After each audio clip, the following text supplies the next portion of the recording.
The hearing will now come to order. First, let me welcome our colleagues from the U.S. House Select Committee on the Chinese Communist Party. I want to thank Chairman Molinar and Ranking Member Krishnamurthy for joining myself and Ranking Member Gillibrand for this incredibly important hearing. The U.S. Senate Special Committee on Aging is charged with examining any and all matters pertaining to the problems and opportunities of older people. Our jurisdiction is purposely broad because what most impacts aging Americans today could be radically different from what impacts the seniors of future generations. In fact, if we do our jobs here, the problems we worry about today will be solved long before any of our grandchildren have reached their senior years. It's in that spirit that we come together with our colleagues from the U.S. House China Select Committee for a joint hearing focused on the threats that Americans face when their retirement savings are invested in Communist China. Let's make something very clear about why we're here today. The government of Communist China has chosen to be America's enemy. It's simple. I wish it wasn't true. Unfortunately, it is. Unfortunately, that's not a problem. That's not a problem that only our military and intelligence community has to worry about. The government of Communist China has shown again and again that it will do anything to hurt America and weaken our place in the world, including going after our citizens and targeting the retirements and hard-earned savings of American seniors. I want to be clear about the threat here. If you have your retirement invested in anything that is controlled by or under the jurisdiction of the Chinese Communist Party, you are at risk of losing every dollar. And this could happen overnight. I know this may sound extreme to some, but here's what we know. There's a clear risk to American investments in Communist China because the Chinese Communist Party, which does nothing but lie, cheat, and steal, controls every business in its country. There is no real private industry in Communist China. The CCP controls everything. Choosing to invest in Communist China threatens our national security and jeopardizes the retirement savings of hardworking Americans. During today's hearing, we will talk about the threats posed to the individual retirements of American seniors, the scams run by the CCP, and the national security risk of investing in Communist China. But as a chairman of the Senate Aging Committee, my focus is on our seniors and using today's hearing and our partnership with our colleagues in the Senate and the House to protect seniors from known bad actors like the Chinese Communist Party and make sure they know where their dollars are being invested and why they need to get the heck out of Chinese investments today. I bet many in this room have retirement accounts and investments, but they may not even know what companies these investment dollars are being invested in. This is a huge problem. Too often, Washington fails to fix problems, not because it lacks authority to do so, but because of intentional or incompetent failure to enforce existing laws and rules. This is true in every part of government, and it's dangerously true when it comes to holding foreign companies and governments accountable. In 2020, the Holding Foreign Companies Accountable Act was signed into law by President Trump, which mandated that if companies in Communist China did not comply with U.S. auditing standards for 3 consecutive years, they must, not maybe, they must be delisted and banned from trading on American exchanges. This law was amended in 2022, reducing the consecutive years of noncompliance from 3 years to 2 years. But unfortunately, under the last administration, the SEC failed to enforce this law. And today, many Chinese companies, including Yum China, Alibaba, and Baidu, are still listed on American exchanges in clear violation of U.S. law. This is a perfect example of why your money is not safe when investing in companies tied to Communist China. I plan on holding the SEC accountable to enforce the law, and I hope to work with Chairman Molinar, Ranking Member Gillibrand, and Ranking Member Krishnamurthy to make sure laws intended to protect Americans from threats posed by Communist China are fully enforced. We're also fighting to fill gaps in current law and strengthen U.S. enforcement authority with multiple pieces of legislation that will hold Communist China accountable. These bills will take the necessary steps to secure our markets, protect consumers, demand transparency and accountability, and ensure investors, especially seniors who are the most vulnerable, are protected. We need to stop putting Americans' retirement at risk with investments in the corrupt businesses and practices of Communist China. And I believe the new chairman of the SEC will, and I know he's committed to me, that he is going to enforce this act. Stop putting Americans' retirements at risk due to their involvement with propping up the agenda of the CCP. Americans work way too hard to have their financial security destroyed by Communist China. Today, we're going to learn more about this problem and come up with a policy plan to stop it before it is too late and Americans' retirement stability is wiped out by Communist China. I'd now like to recognize Chairman Molinar for his opening statement.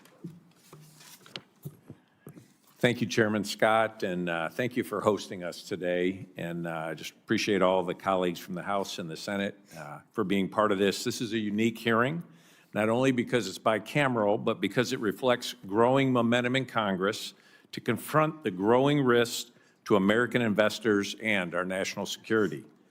Let me start with a simple point. The future of American capital markets and our national security are deeply connected. They're inseparable. For decades, the United States has led the world in innovation and investment.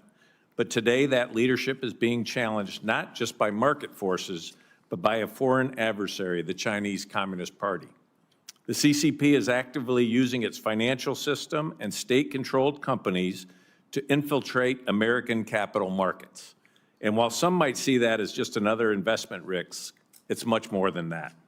We've already seen the damage. In 2021, the CCP abruptly imposed sweeping regulations on China's private education sector, banning profit-making, foreign capital, and public listings. That decision wiped out billions of dollars in U.S. investments almost overnight, devastating major companies like TAL Education and New Oriental. It was a wake-up call, not just for what can happen in a single sector, but for the broader reality that when the CCP maintains ultimate control, no company is truly independent. And I look forward to the hearing from today from the witnesses on how the CCP control creates systemic risk for U.S. investors, regardless of industry. Mr. O'Leary has pointed out something in his written testimony equally concerning, the golden share the CCP holds in many Chinese companies. On paper, these firms may look like private enterprises, but the reality is that party influence runs deep. When political control overrides fiduciary responsibility, even the smartest investor can be left in a losing position. That issue has also shaped policy decisions here in Washington. The TikTok bill, for example, was crafted to require full divestiture of CCP control, because anything less would leave the door open to the same risks. We've seen this at play time and time again. Congress has acted before to safeguard American investors through the Public Company Accounting Oversight Board and the Holding Foreign Companies Accountability Act. But the reality is this: the CCP's opaque regulatory regime, its disregard for the rule of law, and its willingness to use financial tools for political gain present ongoing and significant dangers to American savings. So the question becomes this: what more can Congress do to protect U.S. investors from companies effectively controlled by a hostile regime? That's what today is about. We'll hear from experts who understand how the CCP uses its influence to mask risk, suppress transparency, and undermine shareholder rights. And we'll look at what happens when American money flows into companies tied to surveillance, censorship, military buildup, even human trafficking. Americans deserve to know whether their capital is being used to fuel the very threats we're trying to guard against. And they trust us to take action to keep their investments safe. This hearing isn't just the end of the conversation, it's just the beginning. Thank you, Mr. Chairman, and I look forward to today's discussion. Thank you, Chairman Molinar. Now I'd like to recognize Ranking Member Gillibrand for her opening statement. Thank you, Chairman. It's a delight to be here. Thank you to our witnesses. This is a very hot topic in New York. I want to thank my Republican House members and my Democratic House members for joining us. This is so much fun. We should do this more often. I'm grateful you're here. And I'm sure all of us have been hearing from our seniors quite a bit. This has been a very tough time for seniors.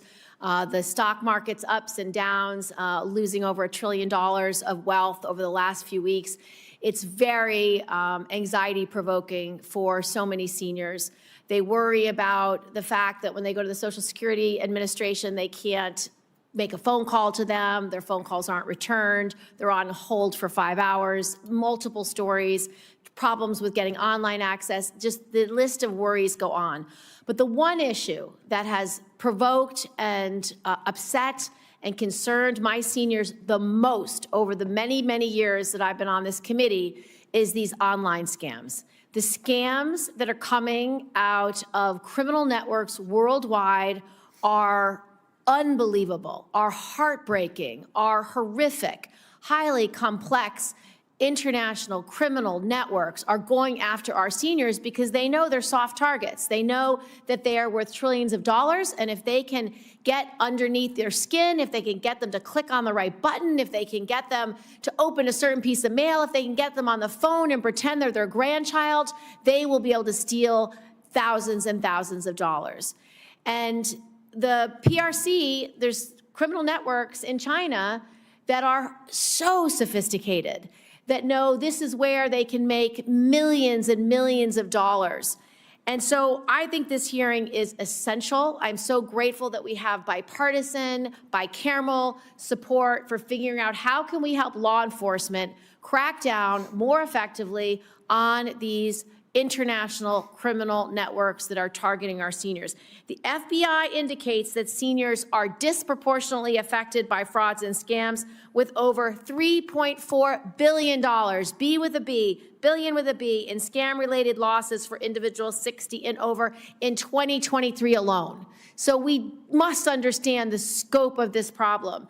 And when I've talked to my local law enforcement and asked them, what can you do? They basically have a tough time crossing borders and crossing countries to be able to actually get to the bottom of these scams and these criminal networks. So they need resources, they need support, they need far more help. We know that these PRC organized crime networks are operating in Southeast Asia. They're operating in countries around the globe.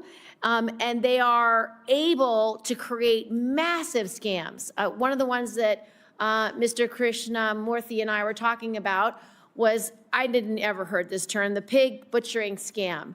So they are looking at our seniors like animals that they are fattening for slaughter. They will scoop them into a scam, get them to trust them, get them to get more and more access to their accounts to the point where they feel like they can get all of the money, and then they steal it. That is a disgrace. That is disgusting. That is something that we have to do something about. The GAO just issued a report. We asked for this report that we requested, and it outlines the actions of the federal government and what they can do to improve complaint reporting, consumer education, and federal coordination to counter scams. That is just the beginning of what we should be doing. But I just want to thank you, Mr. Chairman, for caring to have this hearing. I want to thank the Republicans and Democrats from the House and Senate for being here and shining a light on this outrage that's happening in our country that we have done insufficient amounts about. We need more tools, we need more resources, we need a laser-like focus on how we can make our seniors whole. Thank you, Ranking Member Gillibrand. Now we'd like to hear from Ranking Member Krishnamurthy. Thank you, Chair Scott. Thank you, Chair Molinar. Thank you, Ranking Member Gillibrand, for convening us today. I'd like to address three things. First, a scamming practice called pig butchering, which Senator Gillibrand just referenced. Second, the impact of China-backed organized crime syndicates scams on older Americans. And third, China's culpability in these scams. First, pig butchering is a scam named for the way it lures victims in, fattens them up, gains their trust, and then drains their finances. In many cases, a scammer poses as a family member or friend urgently in need of money. In others, a scammer uses fake identities to get romantically involved with unsuspecting victims, such as older adults. Once the victim's trust is earned, the scammer asks for money or suggests investing through a fake app that drains the victim's finances. Take this story, if you look at the video from just outside my district, of a woman who lost almost $1 million to a scammer using pig butchering. Her husband passed away decades ago, and recently Damask met a man online. He said he loved me. The second time I sent $35,000. Over time, that money sent reached nearly $1 million. Damask says the scammer told her she would get double her money back in his investments. Instead, she now owes money back to her bank, cash which she took from her home equity loan. Now, my second point, this is not just a financial issue, it's a human rights issue and a national security concern. According to the U.S. Institute of Peace, cyber scamming in Southeast Asia, mainly Burma and Cambodia, is driven by Chinese gangs and generates almost $44 billion annually. Weak law enforcement and corruption in this region have also allowed gangs to traffic people from 70 countries, including Americans, into this illegal scamming industry. As USIP has pointed out, this scamming industry is so vast and so lucrative that it now parallels fentanyl as one of the top threats posed by Chinese criminal networks to the United States. My staff actually received a scam text this week. I'm not joking, which we can see here. And it starts with a simple hello. Many of us just delete or not respond when we get texts like this one. In this case, though, we decided to respond to better understand how these scams work. Within minutes, we received a WhatsApp link and pictures of a woman who said her name is Daisy. Here she is, and she says, "These are all my travel photos from different countries. Every time I travel, I can meet all kinds of people and things." Daisy then goes on to compliment us, saying, "You're welcome. You give me the impression of a kind, friendly, polite, and well-mannered man. I can feel the warmth when chatting with you." Over the course of just 7 hours, our dear friend Daisy asked for an investment, and my staffer asked how much she needs. She responded, approximate investment of $10 million to $30 million. Money that Daisy would happily walk away with. It's dangerous scams like these that are preying on older Americans. Third, and my final point, there's more to this story than just Chinese gangs operating in the shadows. These groups, these gangs are directly tied to the Chinese Communist Party. This is Wan Kwok Koi, AKA Broken Tooth, a Chinese businessman, or more accurately, a mafia boss, who is behind a scam compound tied to the CCP. Broken Tooth's public motto is, quote, "I used to fight for the triads, and now I fight for the Communist Party." Wow. Another gentleman behind another scam city, seen here with a Burmese warlord, is Shi Zhejiang. He is wanted in China for financial crimes, but his ties to the CCP allowed him to operate freely for years before being detained by Thai authorities.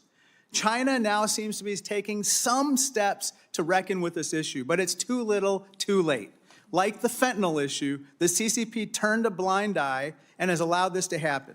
The CCP must recognize its role in allowing gang bosses and scam centers to absolutely run rampant. The financial and human cost of these scams is enormous, and we must act now to protect older Americans. Thank you, and I yield back. Thank you, Ranking Member. Now I'd like to welcome our witness here today. Before I introduce our first witness, I'd like to ask each of you to be mindful of our limited time together today. Keep opening statements to 5 minutes. First, I'd like to welcome Kevin O'Leary. Mr. O'Leary is also known as Mr. Wonderful.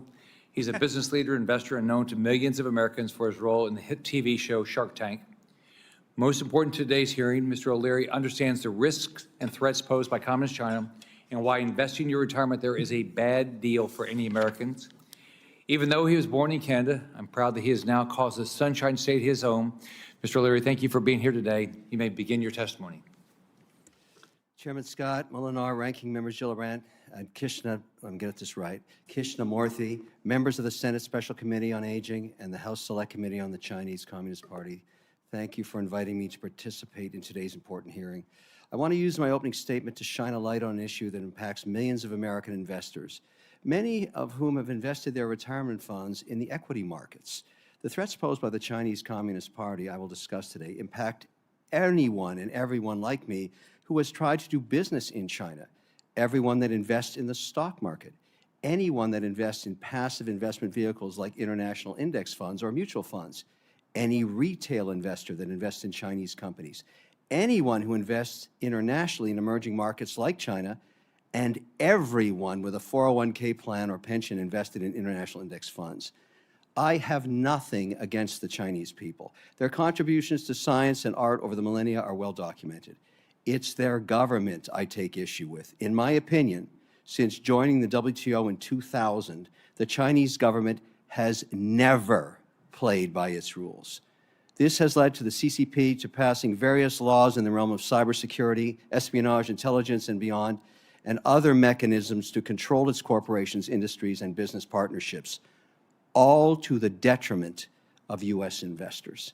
This is not a new phenomenon. It has been part of the long game China's been playing for decades. Let me just elaborate briefly on a few reasons why the time for us to address this matter is today. In its desire to reduce state-run companies and their holdings in them, the Chinese government divested itself from them. However, in return for taking a 1% share in the company, the government is granted a seat on the board, voting power and influence over all business decisions. It's effectively a super voting right. This is the so-called golden share that she is using today to control the potential sale of TikTok. If China maintaining control of companies wasn't bad enough for investors, China prevents foreigners from owning Chinese companies. Instead, they're cleverly exploiting the U.S. financial system creation of variable interest entities, VIEs, to approximate the ownership of corporate shares. If you own stock in a company like Tencent, Alibaba, or ICBC, you don't actually own stock in a company. You own a share of a contract of something in the Cayman Islands that is trying to approximate stock ownership. The U.S. has given China preferential treatment for over a decade through its own special memorandum of understanding that governs accounting standards and oversight. This sweetheart deal with the Public Accounting Oversight Board, the PCAOB, has allowed China to continue to game the U.S. financial system via their special treatment that is not afforded to other countries, even our allies. This is a completely unbalanced and non-reciprocal situation. And why do we allow this? How can this be viewed in any way as fair to American investors? There should be complete parity between the U.S. and China. I believe Congress should act to delist CCP-affiliated companies until there is a parity of treatment for Western businesses in China. If we can't own stocks in their country, they should not be allowed to own stocks in the U.S. Unless businesses can operate in China with the same freedoms that Chinese businesses have here, we should not let their businesses operate in the U.S. We should exit China's marketplace until the CCP makes significant reforms. We should demand that all Chinese companies engage in U.S. markets complied with U.S. accounting standards. For decades across multiple administrations, we have discussed leveling the playing field with China. Instead, the situation has only gotten worse.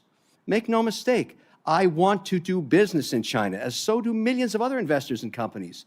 But we want reciprocal ecosystem in place that is transparent, where all parties play by the rules mutually agreed upon. I want access to Chinese legal systems so trade and IP grievances can be litigated and resolved. The Chinese enjoy these rights in the U.S. Why do we not have them in China? Lately, there's been a lot of rhetoric about, during negotiations globally, on who holds the cards, quote unquote. The U.S. is still the world's largest market, supported by the world's largest economy under the rule of democratic law. That is why so much of the world's capital is invested here. That's a lot of leverage.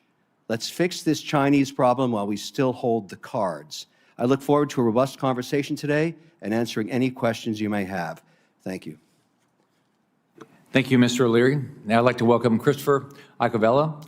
He's the president and CEO of the American Securities Association. He serves as the leading voice for financial services policy. He has worked as special counsel and policy advisor to Commissioner Scott O'Malley at the U.S. Commodity Futures Trade Commission. Thank you for being here, and I look forward to hearing your testimony. Thank you. I'm grateful to the chairs, ranking members, and members of each committee for the opportunity to testify today. My name is Christopher Icavella, and I'm the president and CEO of the American Securities Association. Today, I will discuss the risk the CCP poses to American investors and to our national security. While it was widely believed that the free flow of global capital to communist China would liberalize its political and economic systems, that's not what happened. In fact, the opposite occurred. Beijing used the openness of the international economic system to exert geopolitical leverage over the U.S. and our allies. Rather than liberalize, the CCP has been engaged in a multi-decade, multifaceted political, economic, and military strategy to achieve, quote, the great rejuvenation of the Chinese nation, end quote. The goal is to create a new world order through economic coercion and manipulation while avoiding a hot war. This has left the world less open and more authoritarian. To implement this strategy, the CCP needed capital, and that's where Wall Street comes in. For over 2 decades, Beijing has used Wall Street to penetrate our capital markets and fund its rise. In exchange, Wall Street received huge fees and access to the Chinese market. It's this quid pro quo that directly threatens America's economic and national security. The partnership works like this. First, Wall Street spins a narrative about emerging market returns and the China opportunity. Then it sells Chinese companies to American investors on our exchanges. After the IPO, the money goes to China, and Wall Street continues propping up these companies by putting them in stock index funds, touting them in financial media, and lobbying Washington to maintain the status quo. To raise money on exchanges, companies used a novel legal scheme called the variable interest entity structure. This scheme allows a Cayman Island shell company that contracts with a mainland Chinese company to list its shares on our exchanges. American investors have no equity or voting rights in the shares of the Chinese company and very little legal protection. We joined the Select Committee in asking Congress to end this legal fiction and delist every VIE from the exchanges. After the VIE scheme was scrutinized, the CCP needed a way for Americans to buy mainland Chinese companies listed on mainland Chinese stock exchanges. So Wall Street used what I call the passive index loophole, which allows these companies to be included in international, emerging market, and China-specific index funds like A-shares. This loophole has funneled billions of dollars in American savings to Chinese companies while allowing them to avoid all of the disclosure, financial reporting, and audit requirements American companies must comply with to sell stock to American investors. As the Select Committee found, this loophole also exposes American investors to Enron-like frauds, Chinese military companies, and companies that support egregious human rights abuses. It must be closed. The Select Committee also found that numerous Chinese companies on our exchanges and index funds are on government prohibition lists. A company goes on one of these lists if it's a threat to our national security, foreign policy, or economic interests. There is no policy basis for any company on these lists to access our markets. And we recommend that an entity placed on one government list should be placed on all lists and automatically allow the Treasury Secretary to delist and de-index these companies from our public capital markets. Because China operates as a party state, this raises another important policy question. How does the CCP use American money? Unfortunately, American investor money is used to fund the emission of more greenhouse gases than every developed country combined. PLA weapon systems, a cyber army that relentlessly attacks us, subsidies for Chinese companies who dump their goods into our market, and sickening human rights abuses. The people of America want this to stop, but unless Congress makes the funding of the CCP illegal, it won't. The final issue I want to talk about today is fraud, which has gone from an individual criminal act to a lucrative business opportunity funded by state-sponsored actors across the globe and in China. Americans lost $158 billion in 2023 and are estimated to lose billions more as generative AI fraud evolves. Every day, ASA members face scams from China that target their employees, their firms, and their customers. And while millions are spent trying to stop this, Americans who've been scammed know that if they can't get their money back before it goes to China, then it's gone. The government and the private sector have an obligation to work together to stop this avalanche of fraud from continuing to harm Americans. To conclude, Communist China doesn't play by the rules, and it's time for us to revoke the privilege we gave them to play in our game. This isn't a left-right issue or a red state, blue state issue. It's an American issue. And now we need a united Congress to take action to protect this country and our people from the CCP. Thank you, and I'm happy to take your questions. Thank you. Now I'd like to introduce our next witness, Brady Finta. Mr. Finta is a retired FBI agent, the founder of the National Elder Fraud Justice Coordination Center. Through his work as an FBI agent, Mr. Finta oversaw cases regarding international scam rings targeting older Americans. You may begin. Thanks for being here. Good afternoon. As you said, my name is Brady Finta, and the founder of the National Elder Fraud Coordination Center. I'm honored to be here. I believe the scale of fraud against America's elders has grown to epidemic proportions, and it's time that we as a country treat it as such, with a proportionate response. I spent 23 years as an FBI agent, predominantly investigating and supervising transnational organized crime cases. And when my assignment exposed me to elder fraud, I was comfortable as the cases are essentially transnational organized crime under a different name. What I was not prepared for was the volume. Just in my limited territory of San Diego County, I was inundated with elder fraud complaints without adequate resources to fight the threat. No one has those level of resources. Even after standing up the FBI's Elder Justice Task Force alongside the U.S. Attorney's Office and the San Diego District Attorney's Office and bringing forward our very first successful RICO prosecution, our ability to make a dent in the crime problem was minimal, particularly as we're only able to address less than 1% of the leads. Based on my experience, I believe only about 10 to 15% of the elder fraud victims ever report the crimes against them. Even with this low percentage, the volume of complaints is still too large to investigate. Elder fraud and scam cases are not easy. They're incredibly time-consuming. They literally span the globe, combining organized crime groups in foreign countries with regional organizers, co-conspirators, and mules in the United States. Laundering the proceeds of the crime runs the gamut, from cash to gift cards to wire transfers to digital currencies. For the most part, the complexity of these cases, combined with their innate jurisdictional challenges and resource requirements, limit their investigation and prosecution to federal entities, further straining those resources. In one just very typical case I oversaw, we had scammers in India working with regional organizers in the Bahamas, mules in the Dominican Republic and the United States, and Canadian and Chinese organized criminals laundering the proceeds. The international natures of these scams make them extremely difficult for law enforcement and prosecutors alike to hold those criminals accountable. It gets more difficult when the country where the crime ring is based is uncooperative. While I realize this hearing is intended to focus mainly on China, I'd like to emphasize this is a larger and global issue, and we currently do not have the resources to properly address it. This threat touches all of us. I'd venture to say everyone in this chamber has a story of an acquaintance, a coworker, or a family member who's been victimized. Both of my parents were victims. My mother didn't want to tell me based on embarrassment and believing that there was nothing anybody could do. There is always something we can do. The FTC's estimate that the annual losses to this scourge are approximately $61 billion, and the FBI statistics that show a huge increase in these complaints over the last few years further underscore that the time is now for a more dramatic response, a whole-of-society response. As a country, we've created national task forces of state, local, and federal agencies to combat illegal narcotics, gangs, child exploitation, and terrorism. Our parents and grandparents deserve nothing less. In addition, we could make these elder justice task forces more effective by supporting them with the power, speed, and agility of the private sector. Beyond continuing education programs, information sharing, and new preventative efforts, a true public-private partnership which combines law enforcement and the many robust anti-fraud efforts already in place in so many countries across the United States could create real impact. This is the mission of the National Elder Fraud Coordination Center, to bring these efforts together, amplifying these investigations with cross-sector data to elevate the most impactful cases and speed up the process to allow for more of them.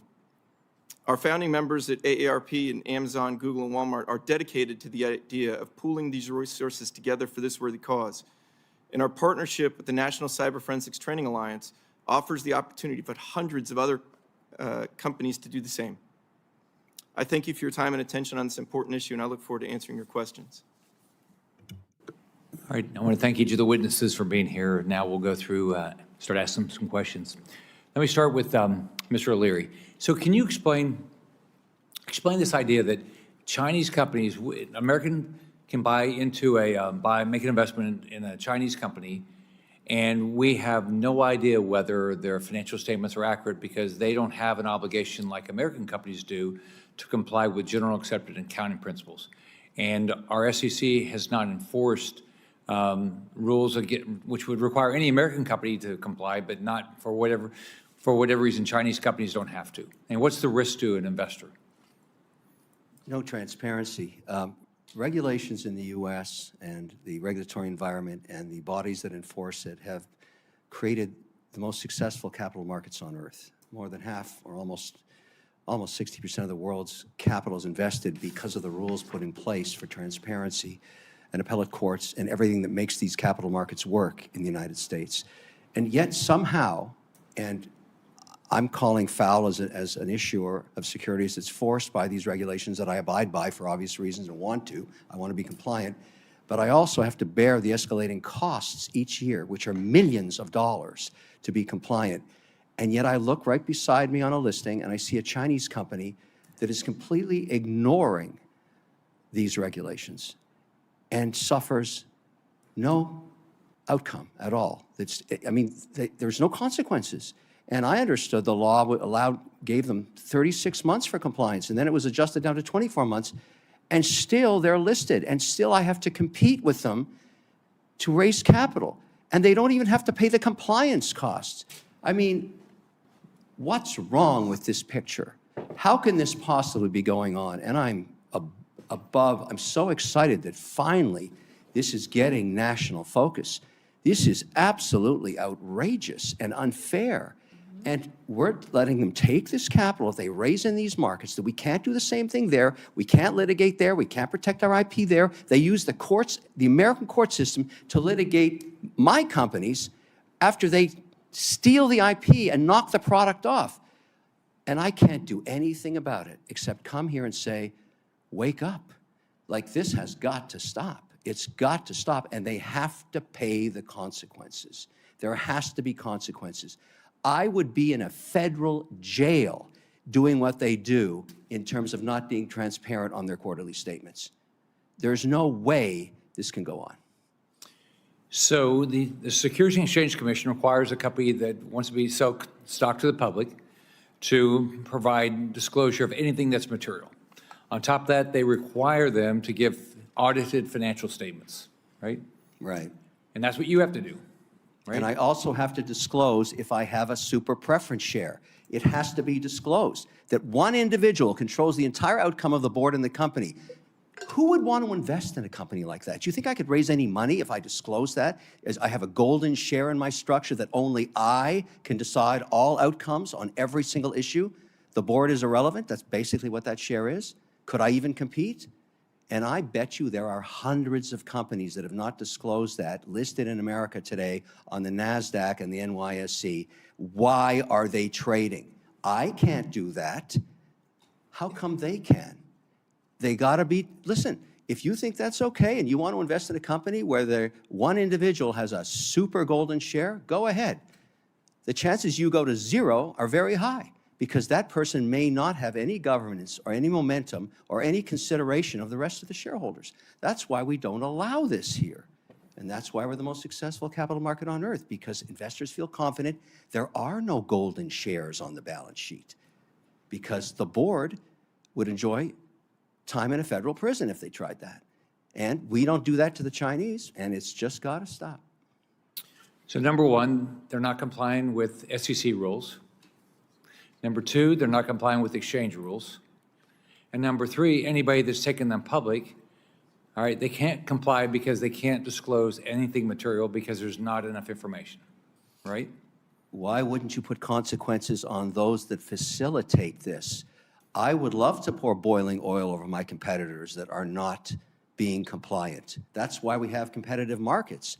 I know what the rules are. If I want to do a listing, I want to raise capital, I want to do an RTO, whatever it is, I know what the rules are, and I cannot be non-compliant. Yet, I'm competing with companies that go after that same dollar from the investor that are totally opaque. That's just wrong. And I'm happy to come here and scream about it. Happy to do that. I'm happy that we're having this narrative. Thank you, Mr. Leary. Now I'll turn it over to the Chairman Molinari. Thank you, Mr. Chairman. Mr. O'Leary, if I could follow up with you on some things. You know, we're here to explore today the risky business of investing in Chinese companies, and it's an area where you have some experience as a potential purchaser of TikTok. And TikTok, as you know, is one of the most prominent Chinese companies on the planet. And when you were putting together your TikTok bid, what sorts of national security and legal risks were you most concerned about? And how did those risks affect the bid that you constructed? The truth about TikTok is, and I'm aware of this, and many others in the social media industry and the software and AI industries know this, TikTok is weapons-grade spyware, period. It's one of the best propaganda machines I've ever seen. And if you want evidence of it, go on in the last 24 hours and look at the videos generated there through AI of overweight Americans at sewing machines, even the president himself depicted here, or over iPhones screwing in screws with the message, "Let's make America great again." I have never seen such blatant propaganda. And that's why, in this situation, this law was written. And it's very specific, and this is before the Supreme Court 9-0 ruling about redefining what these laws said regarding the algorithm. What it says is we cannot, any interested syndicate that wants to buy this cannot use the algorithm.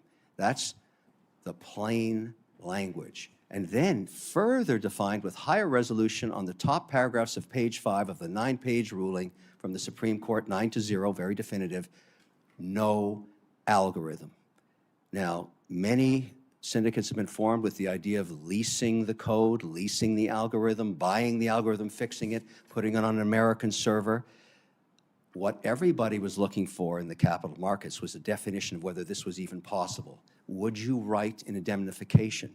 Would you put that indemnification in the Reconciliation Act and attempt to get 51 votes? Would you go back to Congress to change the law and get 60 votes to allow an indemnification for the buyer to survive into the next administration? Because the penalty is $5,000 per 24 hours per account. That's $80+ billion a quarter. Nobody's going to do that unless they're indemnified. And I've understood today from Senator Cotton that's off the table. Now we have clarity. Whoever's going to buy TikTok is not going to buy the algorithm, period. That's clear. And I think that's great that you've done that because it makes the competition much more in focus. And do I want TikTok to survive? Yes.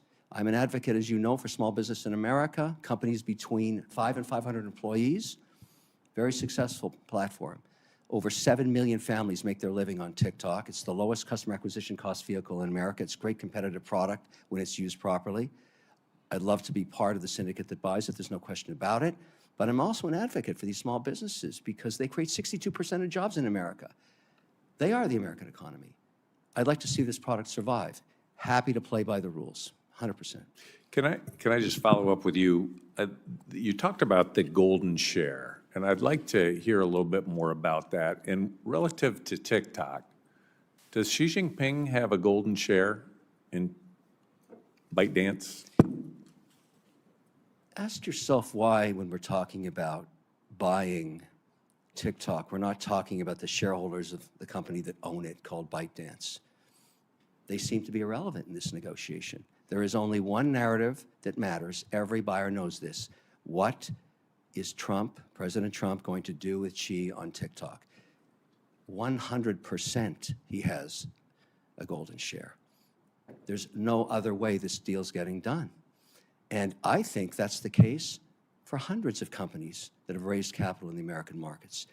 He will personally decide. You may not like that. I certainly don't. But I respect it to be a fact. And I know I can't do this deal, or anybody can, without his decision on what the structure is going to be. And the laws currently here allow for the Chinese to own up to 19.9% of this. It's a media company. These laws are already in place. I'm happy to work with this deal, as every syndicate would be, as long as it's compliant. But does Xi have a golden share? 100%. He alone will decide.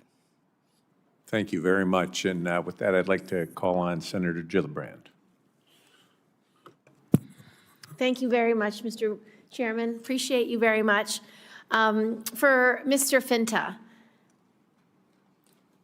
during your career as an FBI agent, you worked on a case that uncovered a multinational organized fraud ring that targeted elderly victims in the United States.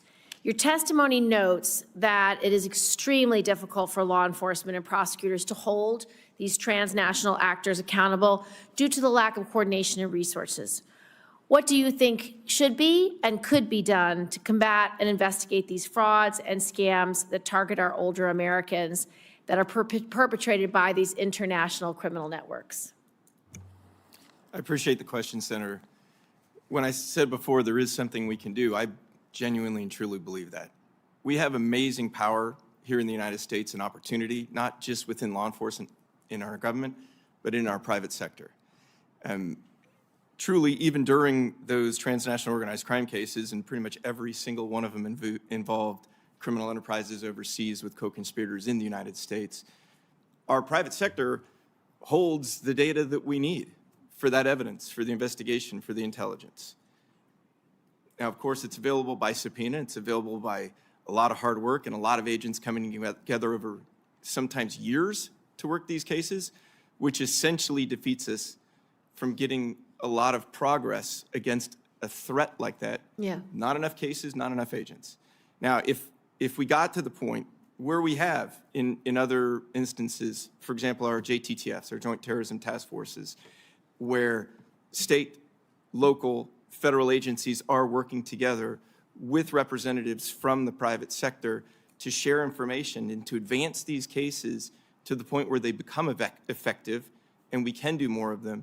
The culmination of this across the country, if we had more of these task forces, would inform those decisions that we're trying to make overseas, right? We would have the intelligence we need with more of those cases, with more of those arrests, with more of that intelligence. So- it's definitely within our grasp. So you're saying you need more personnel and more investigative resources. Is that what you're saying? Yes, ma'am. Similar to, again, ICAC, the Crimes Against Children Task Forces, which are predominantly staffed with local police departments, where those local and state resources can be used to support larger federal and international investigations. The effect of that is much greater than the individual investigations in local territories. So there you're saying you want to deputize local law enforcement to help. Absolutely. If there was an EJTF, an Elder Justice Task Force, What? Say it again? I'm sorry, an EJTF, Elder Justice Task Force. Yes. In every major city in the United States, And that similar. allows you to deputize local law enforcement? Absolutely. I will work on that with you.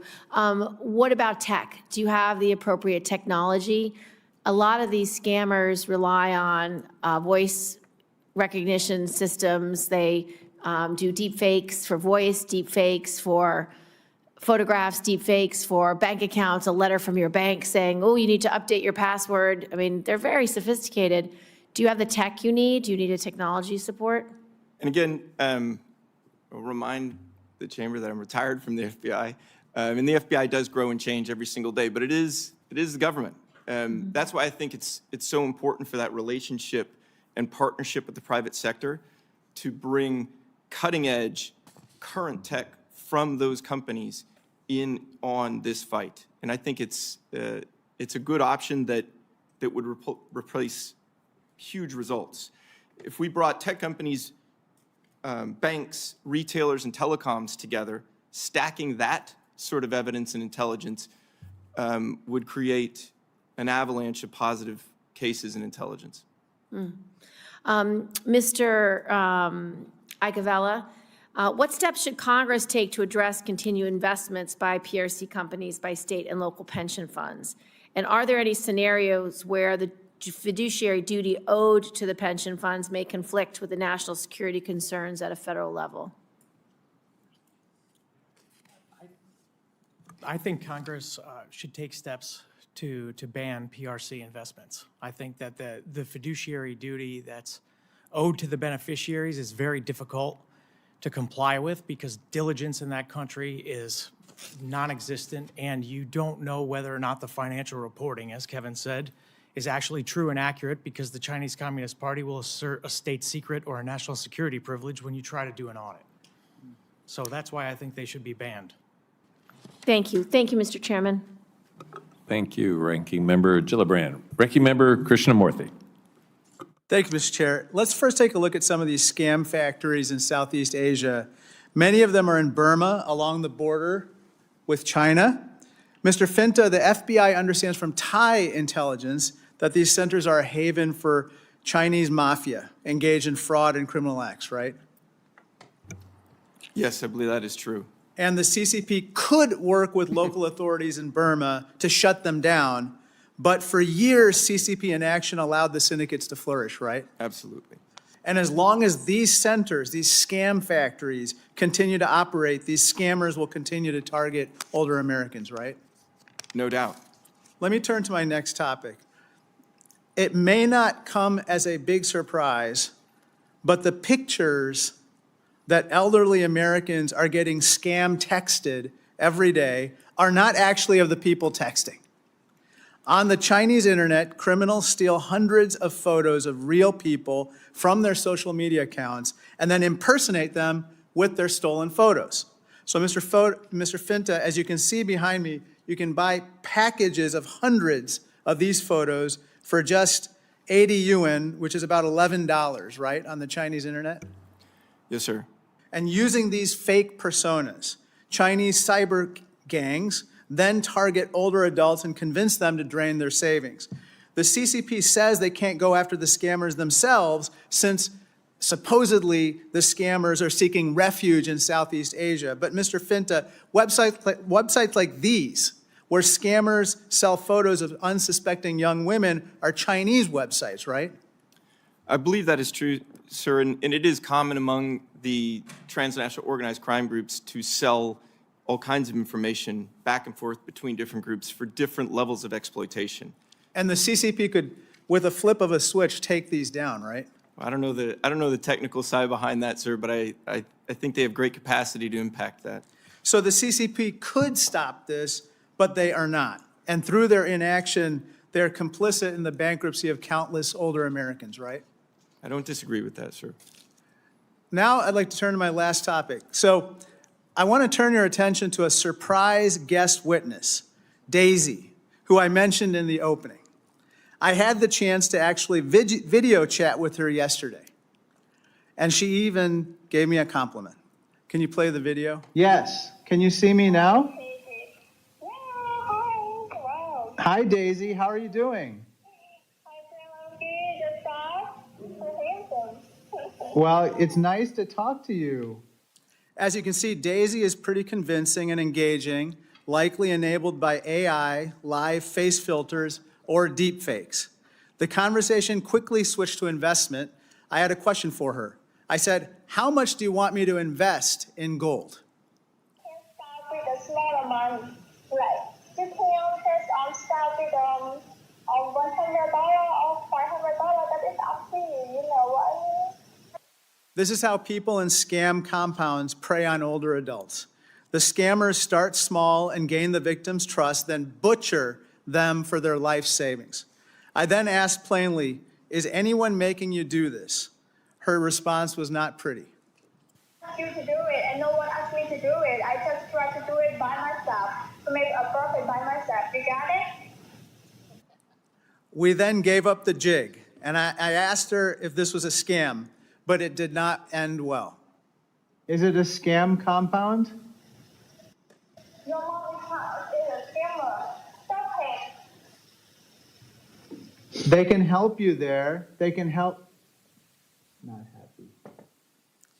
What's really unfortunate is that this person pretending to be Daisy could very well have been trafficked or kidnapped and forced to work at a scam compound with CCP connections. Mr. Finta, just like we need to protect older Americans from these scams, it seems like we also need to stop the human trafficking that enables these scams, right?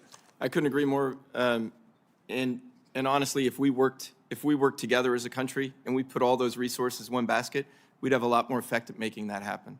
Right. It's like we got to protect our folks, our seniors, but at the same time, if we could stop the flow of this human trafficking, the people who are working at these scam factories, we would also be effectively shutting down the scams. So I call on our committees to jointly work on these two issues together and for all Americans to be vigilant of these scams as well. Thank you, and I yield back. Thank you. Chair recognizes Representative LaHood. Well, thank you, Mr. Chairman, and I want to thank my Senate colleagues for welcoming us. I actually just came over here because I wanted to try the U.S. Senate water. So we appreciate you having us here as House members. Thanks to our witnesses for your testimony here today on this very important topic. I'll just state at the outset here, America's global innovation leadership matters, and Chinese leaders recognize that foreign know-how and capital are fundamental to their malign activities to unfairly bolster China's own domestic technological innovation, including AI, robotics, quantum, and semiconductors. We've talked a lot in this committee, the Select Committee on China. China has a plan to replace the United States, and they're working at it every single day. They want to beat us technologically, militarily, economically, and diplomatically. And the sooner we wake up to that, the better. And as we think, unlike our democracy, the CCP can dictate and arbitrarily direct industrial policy as it relates to funding towards technologies they believe are most important. We've seen that with CCP subsidies and investment in research rising 6 times faster than the United States. The CCP plays by a different set of rules and standards than the rest of the world and has a track record of exploiting U.S. investments and intellectual property. We've heard a lot about that on our committee, in our committee hearings, to develop Chinese domestic military and intelligence capabilities that undermine U.S. national security. New restrictions on access to U.S. capital and expertise could hinder the CCP's ability to innovate new technology. We have a number of bills in the House right now that we're looking at. The U.S. must continue to create new tools to curb U.S. investment in CCP high-tech sectors and prevent U.S. capital from being used to embolden the CCP's military. I'll start with you, Mr. O'Leary. We've heard from a couple of our members today on the CCP's use of golden shares as a vehicle, but it also seems to be a vehicle for party control inside private companies. From your vantage point, are there any private companies in China that have the ability to refuse a request from the CCP over business decisions under this structure? I'm sure they have the right to do that, and then you don't hear from them anymore. That's what I think happens. It's sort of a Jack Ma situation. I mean, you got to toe the party line. I think those are the rules. That's how it works. He was an extraordinarily successful entrepreneur, and then he disappeared for a while. And I think that's how it works. I think if you refuse to cooperate with the golden share participation, remember, they're selling down to 1% with effective super rights with that 1%. And, you know, I'm not sure you can go to your counsel in China and say, look, I'd like to object for this and litigate this in court. In fact, I'm sure you can't do that. That's what you would do here. If the government said to me, you're going to sell, you know, we're going to sell our complete holdings and we're going to keep 1%, and we're going to tell you what to do every day in one of my public companies, I'd say, sure, let's go to court. That's why people invest here, because there is an appellate system on a check and balance of crazy ideas like that. So my answer would be, there's no difference in China between a public company or a private one. There's just a golden share. That's it. Thank you for that. Mr. Ivankova, as I mentioned, while the United States still funds most basic research, more basic research than China does, China investment is rising 6 times faster and is expected to overtake the U.S. in spending within the decade. How can we as policymakers support the development and fostering of innovation and bolster America's leadership position in this international competition? Well, I think one of the first things we can do is prohibit American money from continuing to fund Chinese companies and their innovation and their military rise. I think that's what my big concern is, and why I tried to articulate in the testimony, is that we have companies on the commerce list, on the DOD list, on the human rights list. These companies should not have access to our capital markets. They should not have access to anybody to be able to do business in this country. But for some reason, they continue to be able to take American investor money and fund their rise. And it's like a whack-a-mole scene where we put one on an index list, they create a subsidiary, and then that subsidiary starts to get money in our capital markets. And that's why whatever Congress does, it has to be very crystal clear on the prohibition. Thank you for that. I yield back, Senator. Thank you. Thanks for being here today. I'm John Husted. I'm Senator from Ohio, and I want to talk a little bit about AI. And I know that Senator Rosen and I have a bill that would prohibit DeepSeek from being on any federal devices.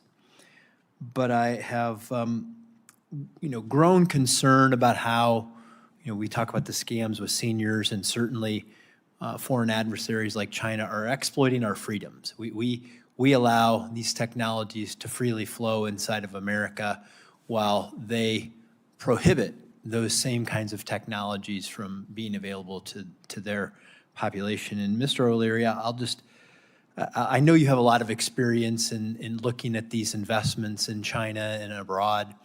Do you have any thoughts on AI, particularly DeepSeek or anything in that space, how our freedoms, how Chinese government and Chinese businesses are perhaps exploiting our freedoms, and what threats AI pose in that space, particularly for our seniors and scams that could be perpetrated in America? Yeah, this is a good point. This issue around AI competition, it's my belief that the country that advances AI the fastest and with the most capacity is the safest from a defense point of view. I don't care where warfare goes in terms of technology, it's going to be driven by AI. Predictive outcomes in a war scenario. If I were China, I would want to be the most advanced and as fast as I could in AI just to prepare for warfare in the future. I mean, that's what we should be really concerning ourselves with. Do we have the most advanced AI? You can see the effects of AI. We talked about fraud. You can see the propaganda as of 48 hours on TikTok right now, incredibly, remarkably generated images of overweight Americans at sewing machines. That's all AI-driven. The challenge we have, it's almost worth its own investigation, is the country with the most power wins AI, because you have to build giga-sized data centers. Right now in America, we have a demand for 45 gigs. 5 gigs are under construction. What holds us back in North America, Mexico and Canada included, is permits and power. If you go to any authority here in any state and ask for a gig of power, you can't get it. It's just not available. So our grid is maxed out. And China has solved this problem with coal-powered electrical plants that are generating a tremendous amount of electricity. They don't have a problem with permitting. The government finds the land, they build the facilities, and they power it with over 1.4 gig of power. And one of the reasons they were able to advance DeepSeek so quickly was they got the power to do it. And you've heard lots of warnings about this, but AI, it should be earmarked as #1 issue for defense. That's what I think it is. In every way, including propaganda and everything else. But if we don't have the best AI, we won't be winning militarily in the future. Well, I think that's a really good point. And if you study the history of the world, the nations that are the most military and economically dominant are the nations that are the most innovative. And new technologies from the beginning of time have advanced as military weapons that allowed for nations to conquer or be conquered. It certainly creates that same opportunity from an economic point of view, because look, militaries are built through the revenue and the growth of a nation's economy. And the tech. And the tech. And the tech is financed from that economic dominance. So economic dominance begets military dominance. Military dominance traditionally has been helpful at economic dominance and conquest and setting the rules of the game for global competition. The other two gentlemen who are with us today, you have any thoughts on those particular issues? Yeah, I think we could go back to exactly what Kevin was talking about in the beginning and what I've tried to talk about, which is the playing field is not equal. Our companies are playing on an unlevel playing field to access the capital. Over there, it's going into China, and it may never come back. Xi makes one decision, and then that's all gone. And we don't know how deep and how far the investment ecosystem is in private equity, in pensions, it's in mutual funds. Any of these that hold Chinese companies can go to zero tomorrow if Xi decides to do so. And I think that's what the scariest thing is from my perspective. Great. I'm out of time, but I will say to this point, these technologies in a free society that are yielded by our adversaries and people within those nations who will not police the rule of law can be weaponized against our citizens, and in this particular case, our elderly citizens in this nation. And we got to wake up to it, and I appreciate your thoughts. Chair recognizes Representative Castor.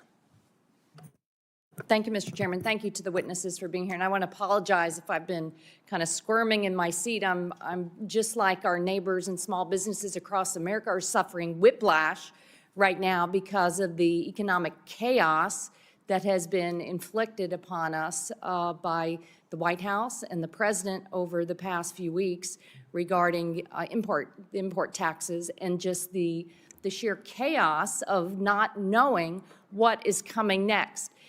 And to the subject of this hearing, that kind of chaos empowers the Chinese Communist Party. That emboldens them to continue their malign economic abuse of our seniors in this country, but our businesses, our allies, our friends. The Chinese Communist Party, they know that these fraudsters and sophisticated scammers target older Americans to steal their hard-earned cash.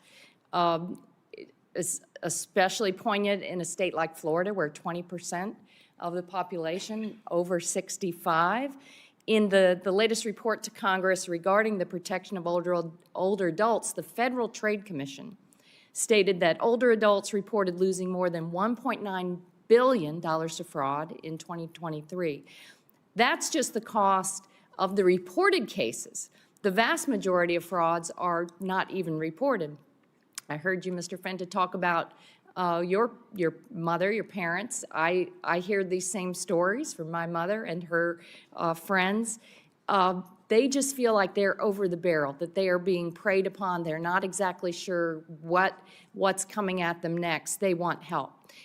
The problem is that the White House now not just causing this economic turmoil and uncertainty, they're also going after the cops on the beat, particularly the Department of Justice and the Federal Trade Commission. The Federal Trade Commission is one of our premier consumer protection agencies. It has a critical role in fighting fraud, and it gets more complex all the time. So to divert resources from a Federal Trade Commission that has grown expertise over time to tackle these kind of abuses, it just doesn't make any sense. So here's a glaring, flashing warning light right now, not just the economic turmoil caused by the president, but what he is doing and the fact that Republicans in Congress are not standing up to keep the cops on the beat at the Federal Trade Commission. We're talking about their investigators, their enforcers, and the president even went so far as to attempt to fire commissioners from just the Democratic commissioners of the FTC. Now, here's the problem. Congress, in a bipartisan way, a few years ago, established the FTC as an independent, bipartisan enforcement agency.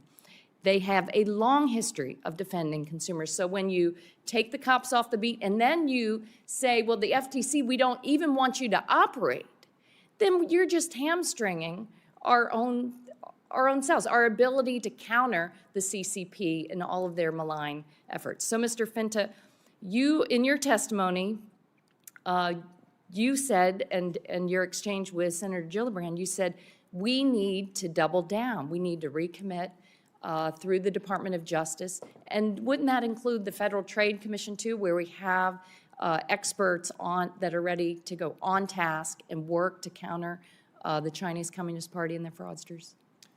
I appreciate the question, and I think the Federal Trade Commission would be an essential partner in this whole of society approach, this task force. I will say that historically, with each agency, regardless of cutbacks and changes in different administrations, working independently, we continue to lose. The problem keeps getting worse year after year after year. I think probably the bigger issue is establishing a working relationship that includes the FTC, the other law enforcement agencies in the United States, and the private sector to share the appropriate amount of data to have effect, which hasn't really been the case at an effective or impactful level in the past.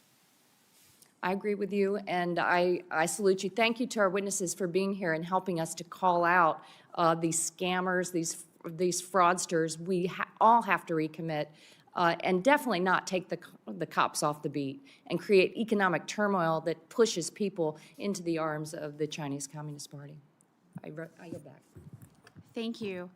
And I know it's probably a little bit confusing with folks running to vote and getting back here to hearing, and also who's chairing the committee. So I am proudly taking over chairing the committee. I am Senator Ashley Moody from the Tampa Bay area in Florida.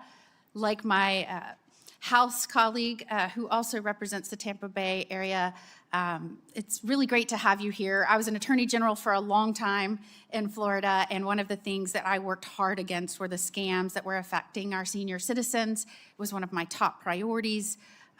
There is no doubt that some of these are emanating from China. What I think has leaders from both parties struggle with, just like the American public struggles with, is understanding exactly how China and the Chinese government is operating to undermine American interests and, I believe, American strength and security. In fact, I just launched a bill and sponsored a bill, one of my first, which was, sadly, to not issue visas to Chinese nationals that want to come here on student visas, because over the past few years, we have had to arrest so many Chinese nationals here on visas that were sneaking onto our military bases, taking pictures. It's happened in the state of Florida. And it should be no surprise, if anybody was following it, that China passed laws just before the Biden administration. The first one was all Chinese nationals had to cooperate with matters of national security. And if you were a Chinese national, you had to participate with intelligence gathering or face consequences. So why we are issuing visas to Chinese nationals that are coming over here makes no sense. We're inviting agents of the CCP into our country when they are obligated by law to gather intelligence. That seems a simple step to me, something we can do as leaders. And what I've been fascinated with and appreciate is your testimony and your experience in identifying ways that China is acting, that is undermining America's interests. That's why I'm so grateful for President Trump and putting America first. And part of that lies in, and Mr. O'Leary, I should say, you are always saying, people think that they are investing in Chinese companies, and in fact, they are investing in ways that may be undermining our own interests or undermining their own interests. I know you've had experience with that. You've been gracious enough to give time and talk to other senators about that. And again, we've discovered things over time, and I'll go back to, we caught them setting up police stations in our own country, right? We caught them stealing intellectual property from our universities and setting up institutes within our universities. I mean, there are ways that we have tried to reveal these very directed, specific targeting of undermining American interests. And so I'll turn my first question to Mr. O'Leary.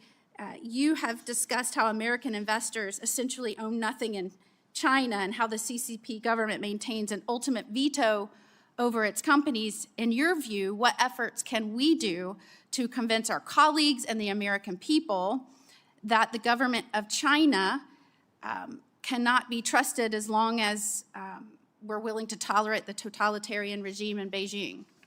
Well, step one, which I think is going to be the easiest path of least resistance, is to simply enforce existing laws, particularly in capital markets, where those of us that are compliant have to compete with entities that are not. And so if you have a golden share, or if you haven't produced GAAP statements that are transparent over the last 24 months, you're going to get delisted. And that's going to be billions of dollars getting evaporated off our exchanges.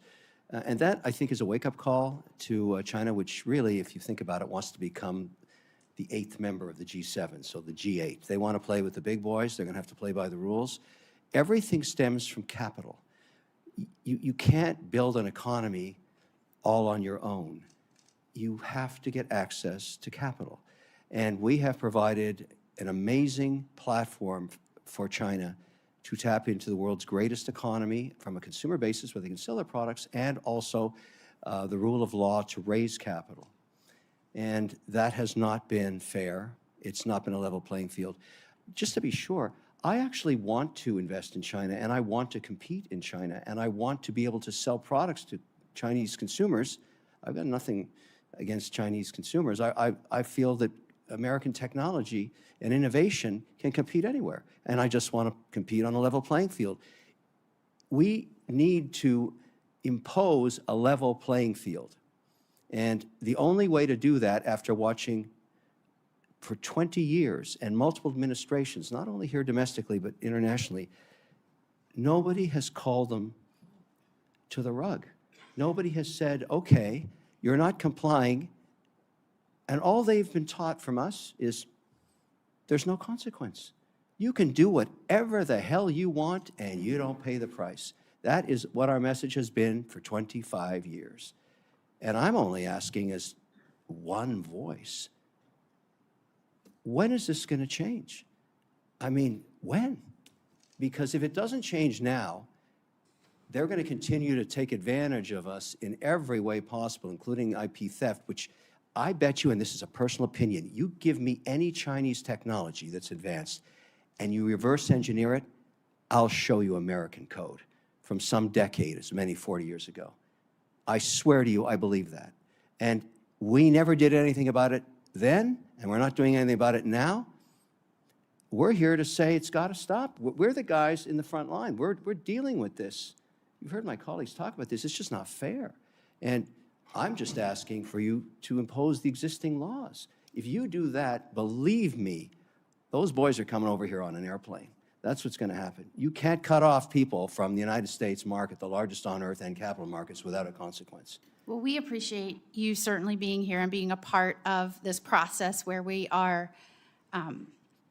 calling it out. And conducting a Senate hearing, a joint House and Senate hearing is certainly part of that. And I want to commend our chairman of this committee, Senator Rick Scott, who has really used this committee to tackle some of our most challenging issues, not only confronting the threats from China, from the opioid crisis, to how do we confront the most pressing issues facing our seniors. I want to thank you, Chairman, and I also want to thank you for coming back so that I can pass the gavel right back to you. Appreciate it, Mr. O'Leary. Thank you, Senator Moody. Yeah, we've got a lot of votes this afternoon, so I have to go back and forth for votes. Senator Kim. Yeah, thank you, Chairman. Mr. Finta, I wanted to start with you.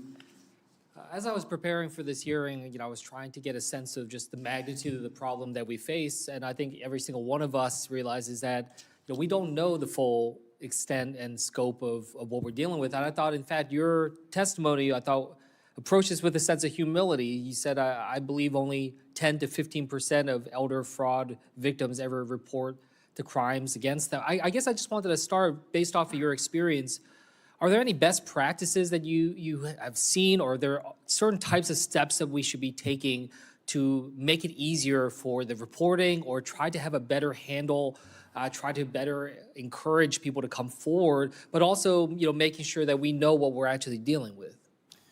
Absolutely, and thank you for that question. It's a great opportunity to talk about what should be as opposed to what is right now. And unfortunately, right now in the United States, the reporting is remarkably low. One of the other kind of consequences of the crime itself is that a lot of our seniors would prefer to report to their local police departments. But when you walk into a police department in the United States right now and you say, hey, my mom or my dad or myself was the victim of a pop-up ad on the internet where I went to a digital currency ATM and sent money overseas, unfortunately, the vast majority of the time, what you're going to immediately get is, hey, I'm sorry, there's nothing we can do. Yeah. You should call the FBI, or you should, file a claim with IC3. When you call the FBI as an individual, or HSI, or you file a claim with the Internet Crime Complaint Center, you're viewed essentially as an individual who lost $30,000, could be your life savings. Unfortunately, there's hundreds of thousands of those complaints. And without a real combined effort to aggregate, really analyze, and work the most pressing complaints, again, with our private industry partners, we're pushing a giant rock uphill as law enforcement. And it does not encourage people to do those reports when they don't see the effects of them, right? When you file a complaint and that complaint does not get worked, you're not called to testify at a sentencing hearing. Yeah. You don't get that. Well, even, I mean, you said here in a follow-up sentence, even with this low percentage, the volume of complaints is still far too large to investigate under current circumstances. As you were saying, I guess I wanted to just ask, are we thinking about it in the right model here? Like, I was about to ask you, like, how much more do we have to surge resources towards this? But, this is kind of like a Sisyphean effort, though, in terms of just, constantly feeling like we're never actually going to scratch what is actually there. I guess I wanted to ask you, in terms of what you experienced, are we successful in addressing some of the complaints that we had? Or is that just not the right direction in terms of being able to put our resources towards? No, and I believe with any large problem, there has to be multiple approaches to combat it. This is just one of them in terms of actual investigation and enforcement. I do believe that if we constructed, because I did have great success, at least locally, on the Elder Justice Task Force in San Diego County with 13 police departments all participating, with private industry participating almost in real time. It is effective as a model if you proliferate that across the country. So the combined results of 50, 100 EJTFs around the country would start to have a disincentive effect on those groups overseas and the people here facilitating those crimes. I see. So you're saying if you can replicate that type of structure and have it scaled across our country, but still would need to be some type of coordinating body. Is that something that you see be able to rest within the FBI, or is that something at federal government level to try to coordinate across? Well, that's a good question, and that's outside of my my lane in terms of speaking for other agencies. But I do think, again, with, for example, National Elder Fraud Coordination Center, to aggregate the data from U.S. companies who do have amazing resources to support those types of investigations would be a game changer. Yeah. Okay, thank you. I'm out of time, so I'll yield back to the chair. Thank you, Senator Kim. Senator Justice. Well, first of all, thank you for all three of you coming and your testimony. I didn't get the chance to hear it, and so, we've been running back and forth doing all these votes and everything. But I've got to just tell you just this. For one of you, Kevin, we've become real friends, and what an incredible man this man is. I've had him in my office in Charleston, West Virginia, in the governor's office, and I had the opportunity to be the governor of the state of West Virginia for 8 years. And I can tell you that I can speak very frankly and say, I don't know that anybody's been in that office that's been more creditable than this man. And so I appreciate our friendship. He's done every single thing that he said he would do, even to the point in time when he called West Virginia a winner state. And I would say just this: if West Virginia is a winner state, I love the contest of ball games and everything. But absolutely, we can't possibly say we're winning. We're absolutely winning when it comes to China.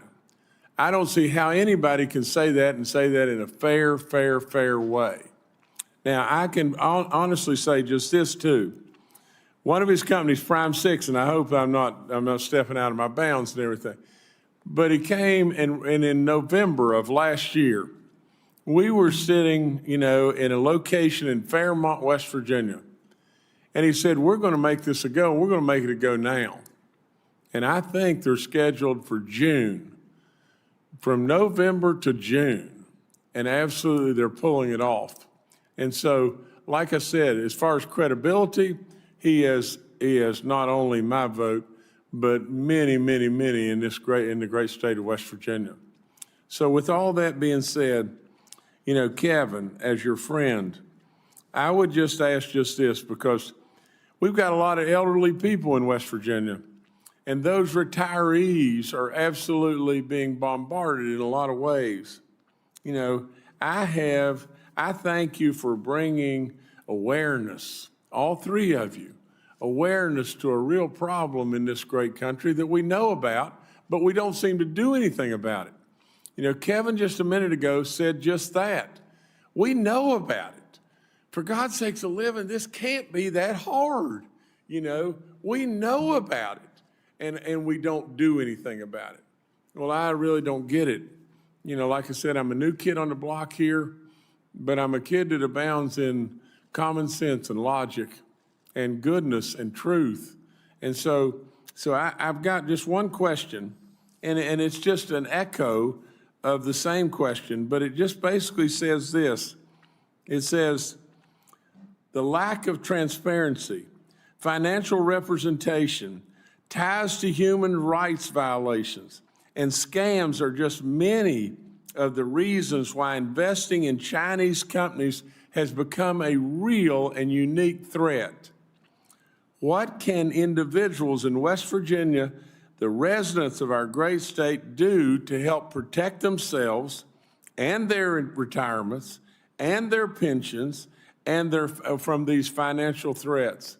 And so please, Kevin, if you would, and you've probably already given us a whole bunch of advice already, but I didn't have the liberty to be able to be here to hear it, but please tell us more wisdom. Well, I just feel that if the initiative and the incentive from these hearings and with other members is to enforce existing laws as they stand, we will end up in a much better place in terms of our relationship with China, because they are a large economy, we are larger, and there's a chance to work all this out. I might add that while we've been sitting here, my phone's been lighting up. The market's up 3,000 points, because what's occurring here is the tariff situation with the rest of the world, although chaotic, is getting organized. It seems that way. 69 countries coming to the table, and maybe we end up with zero tariffs. I don't know. China is not the same. It's not the same. We have to resolve the issues we have been talking about here today as part of the negotiation. I don't care if we get to 400% tariffs on China. The only thing I care about is getting them to the table to resolve these issues, to make it safe for every American to invest there or do business with them, including in West Virginia. And, this is changing by the hour, but now I'm starting to see what's happening, and so is the market too. The world is one thing. China is completely different. Tariffs are being used to get them to the table to level the playing field finally. And all of us that are involved in dealing with this and competing with it applaud it. I can assure you, I'm the voice of millions on this that have been doing business there. And something else West Virginia can do that I think is going to be coming into the highlight pretty soon as we get into this AI competition with China. There are very few states or locations in America or Mexico or Canada that have as much stranded natural gas as West Virginia has. And that's pure gold for AI. Now, I can speak to you as, in working with your government, you move permits quickly for that Prime 6 plant you spoke of, and that's why it's happening so fast. Do the same thing in AI development. Allow companies to come there, tap the stranded gas, bring in the turbines, build the facilities, and light up AI. You can't do that right now in Virginia because of the rules and regulations. We're not allowing gas turbines to work in conjunction with diesel backup generation. And so the sites in West Virginia become prime real estate now for AI. You will transform your state's economy by embracing energy, because we don't have enough in America. And you have senators there, and there's lots of other people in your government in West Virginia that understand this opportunity is huge. It's absolutely huge. Demand is insatiable. You got to tap that and move at the same speed you did, and I'm just one investor in West Virginia. It was a winner state because you got stuff done, and everybody has to hear that message. All right, thank you so much, and thank all of you. Thank all of you for being here today.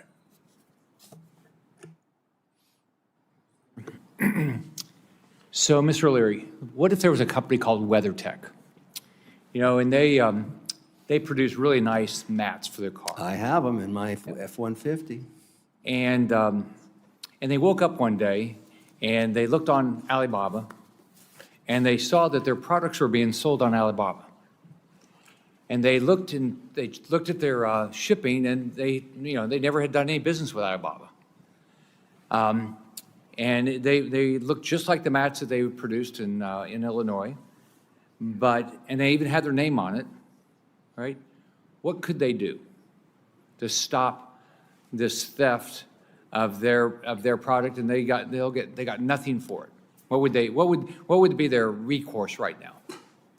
There is nothing they can do. You have just told the story of 1 million small businesses in America over the last 20 years. They innovate, they create, they're entrepreneurs, they prove their product in the American consumer market at around 5 million in sales. They're knocked off. By whom? China. Very often, the same plants that ran the molds under a relationship they had with the company. A lot of companies went to China 20 years ago, 10 years ago, and put their molds there, and during the day, the company would run the WeatherTech mat, in this example, here theoretically, and then at night, they'd run the knockoff mat. And they would bring it into the market, let me guess, 30% off retail of WeatherTech. And I've seen this happen countless times. And in some cases where the company's very small, they go out of business, and nobody hears that tree falling in the forest. It happens thousands of times. There's such an immense opportunity here to enforce existing laws, but really, at the end of the day, the reason that behemoth company couldn't do anything about it, they have no access to the Chinese courts. They can't resolve the complaint through litigation, as we do here. So my recommendation is, look, if you're a Chinese company and you want to use our courts to litigate your complaint, sorry. Not until you open yours. We'd love to work with you, but unless it's a reciprocal play, the whole idea of today's conversation was just to get to a reciprocal playing field, an even playing field. American companies have always been very competitive anywhere on earth when given a chance on a transparent and competitive playing field. That's not the case in China. I mean, we're all saying the same thing here. It's got to get fixed. And finally, here we are, with tariffs being the excuse, but now I think she has to come to the table, and I hope it happens. And I'd like to see tomorrow morning 400% tariffs. So that's it. Let's say there's the same company called WeatherTech, and they know Alibaba is selling in the United States of America to American consumers. They wouldn't be able to get money out of Alibaba right here? No, they can try. Sometimes it's a big enough case, they will take it down. Amazon, it's much better if you can prove that you own the IP, and, But they couldn't get any damages out of Alibaba, I doubt right? it. I have never heard of a case resolved to the satisfaction of the company that's making the complaint, ever. Now, there may be a case I don't know of, but the WTO is supposed to provide this platform. You find me 1 year since 2020 where there haven't been a plethora of complaints exactly like the one you've just detailed, and there's been no consequences. None. Zero. And the Chinese economy has done very, very well on the back of stolen IP and ripping tech off and using products at much lower price points that they've made themselves based on American IP. Look, it's got to stop. I mean, and I'm sure most Chinese people would love to compete. I mean, there's great Chinese entrepreneurs. They don't need to cheat and steal. They can't. They just we just need a level playing field. I would love to see this resolved, and I hope it happens. But I say, and what I've learned and what I've seen in my long career is China understands only one thing: the stick. Give them the stick. They So we have, respond to the stick. hopefully today we'll confirm a new chairman to the Securities and Exchange Commission. So what would you ask him to do? What do you think his responsibility is? Because, so if I used to take companies public, and when I took them public, I had to have current financial statements. I had to disclose all the material information, right? And the SEC enforced it, right? I had to do it with, when I took things public and I sold securities, and I had to do it with my 10Qs and 10Ks every quarter and every year. So what should he do right now? He'll probably be sworn into office tomorrow. What should he do? I assume you're referring to Paul Atkins. Right. He should go right back to the files and execute the mandate the law has given him. There must be dozens of companies that are offside right now in compliance on GAAP. Dozens. They should have been delisted 2 years ago. They're still trading, they're still raising capital, they're still competing with people like me for that money, and they're not compliant with GAAP. There is no way on earth I could do that. I would never have that opportunity, and yet they do. All I want from him, and I think you'll hear a lot of people saying the same thing, is you have this mandate, now enforce it. Yeah. What about, these, Wall Street firms that say, look, American investors, they want to invest in these companies, and if we don't allow them to invest in an American stock exchange, through an American stock exchange, they'll just go some other place. What would your response be to that? What's going to happen when this law starts to be enforced is, and this is the case in almost every regulator, it's the 7 big regulators on earth, they speak with the SEC practically weekly. Everybody complies with the law that's actually implemented and enforced in America in one way or another. They don't want to be offside with the world's largest capital market. It's not that they like us. They want access to the largest capital market.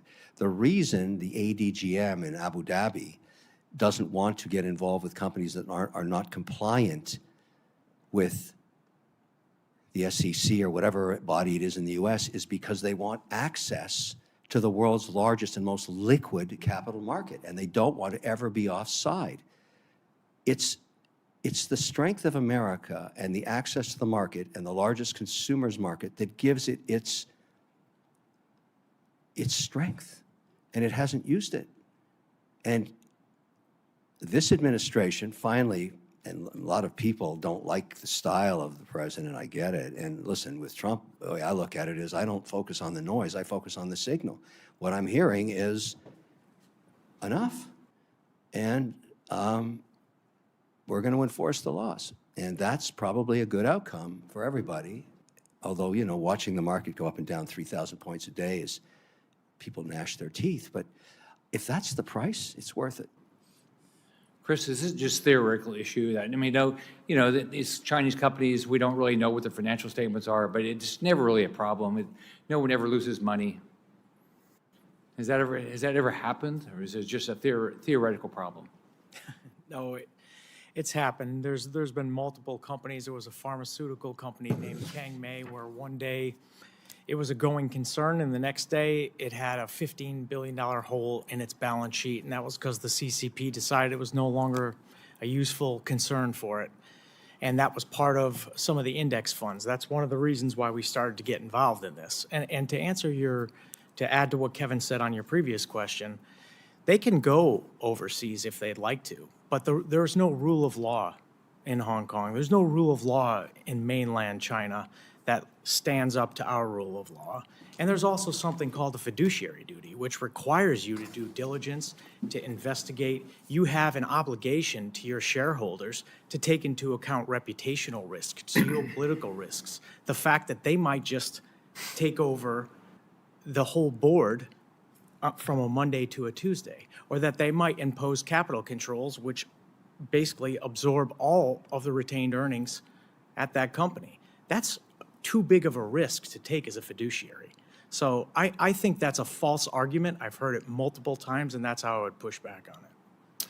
So if an American investor, let's say 65-year-old woman, invested in a mutual fund, and they invested in a Chinese stock, and, you know, they lied, and unfortunately, it went to zero, the mutual fund would not take the money out of it wouldn't take the money out of that poor lady's fault, would they? They would eat that loss themselves, wouldn't they?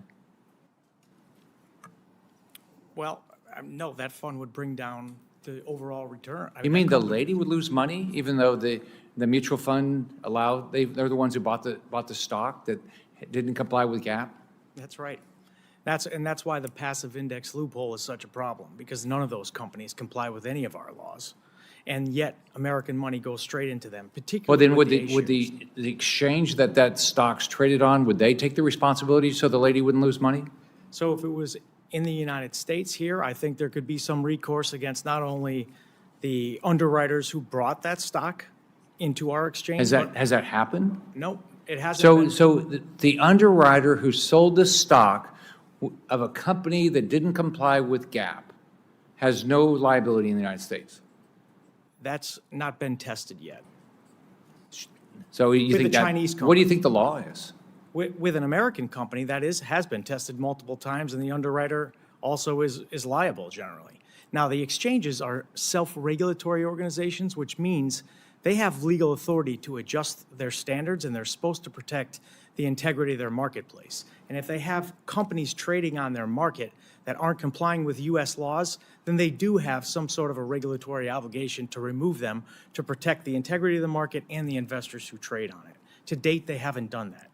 So the underwriter has had no liability, the exchange has no liability, and the mutual fund has no liability. So all the money, so if they all did this, then the only person that's holding the bag is the 65-year-old lady that thought she was buying into a safe mutual fund. That's correct, Senator. Can I add something to that? Because I think you made a great point. Let's say Atkins delists a Chinese company and it immediately goes to London Exchange and says, oh, I just got delisted off the New York Stock Exchange and I want to get listed now here. I would think the regulator there would say, can you tell me why you got delisted? Oh, we broke the law in the US. Oh, please, come and list here. I mean, obviously, if you're a mutual fund manager with a mandate, you're not going to want to touch that company. Once they get tainted by breaking US securities laws, that's a tattoo forever on that board. They're not going to escape it in any market on earth. It's going to make their shares worth 60% off retail. So I'm not worried about anybody moving, and I suggest my colleagues 100% right. Once they get delisted for breaking the law, they are radioactive waste in financial services. So, Mr. Finter, so if you were the new FBI director, all right, I'll give you just something one Florida sheriff said to me. They said, you know, we probably don't really need a whole bunch of help on any more bank robberies like we probably needed in the 30s.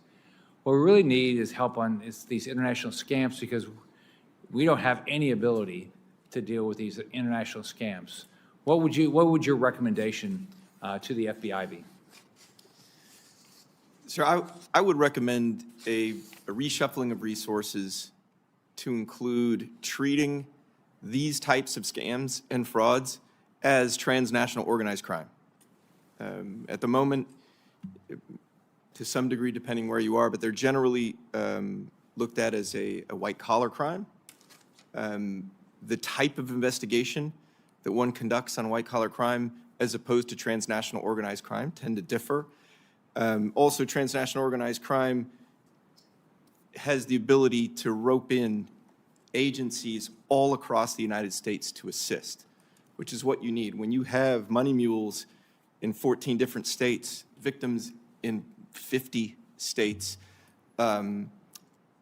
actual organizers in a dozen different states, you need a team to work those types of cases.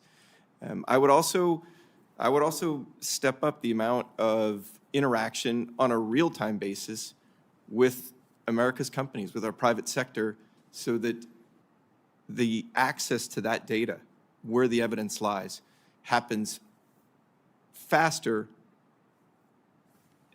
to increase the amount of accomplishment in a shorter period of time. We could do more cases with less. So things like bank robberies or other issues that the FBI historically had been involved in that probably local law enforcement has the ability to do on their own. There's probably other areas. If they actually said, we're not going to focus on that, but we're going to focus on these international scams, would the FBI have the resources to put a lot of smart talent against these international scams? The FBI hires pretty well, sir. I think they have a lot of good, smart people that can do this. I will say, I'm not going to speak for the FBI and what their resources are right now. Just like we did with the healthcare fraud task forces in the past, I think it would be appropriate for the Congress, for the Senate, to actually staff those with budgets, with requirements, to say, hey, listen, if we're going to ask you to do this, we're going to give you the resources to do it. But if we did, as a country, we could accomplish a lot of good. So Kevin and Chris, so let's say I have a new company and I feel really good about it and I want to take it public, right? So why wouldn't I just pick, there's no real reason. I could pick any exchange in the world, right? Wouldn't be, what if would I have any discount if I said, I'm not going to do it here, I'm going to go and do it on the Indian Stock Exchange or the Hong Kong Stock Exchange or the Shanghai, Stock Exchange? Is there any reason why I will get more money and my trading will be clearly more liquid if I pick an American exchange? Is there any reason to have is there any discount, any reason not to do it? Every company on earth, pretty well every company on earth, if given the option, would either list on the New York Stock Exchange or NASDAQ, period. And the reason they would do that is the amount of capital that is interested in investing in a company that's gone through the rigorous compliance and transparency of the regulatory laws here on issuing a prospectus, and the fact that they could get indexed into the billions and trillions of dollars that are actually invested in indexes where their company might be included. The largest index on earth is the S&P 500. It's the gold standard. The United States remains the gold standard for public listings. There's very few exchanges that can compete. A company, most of the time, if they believe they're compliant, will always see the availability of an NYSE or NASDAQ listing first. Very often they'll try London next. But it's every institutional investor on earth, in one way or another, puts almost half their capital into one of those two exchanges. They are the largest on earth, and they're going to remain that way while the rule of law is transparent, and we have an appellate system, and we actually enforce these laws, because the American economy is actually based on confidence. That's what it is.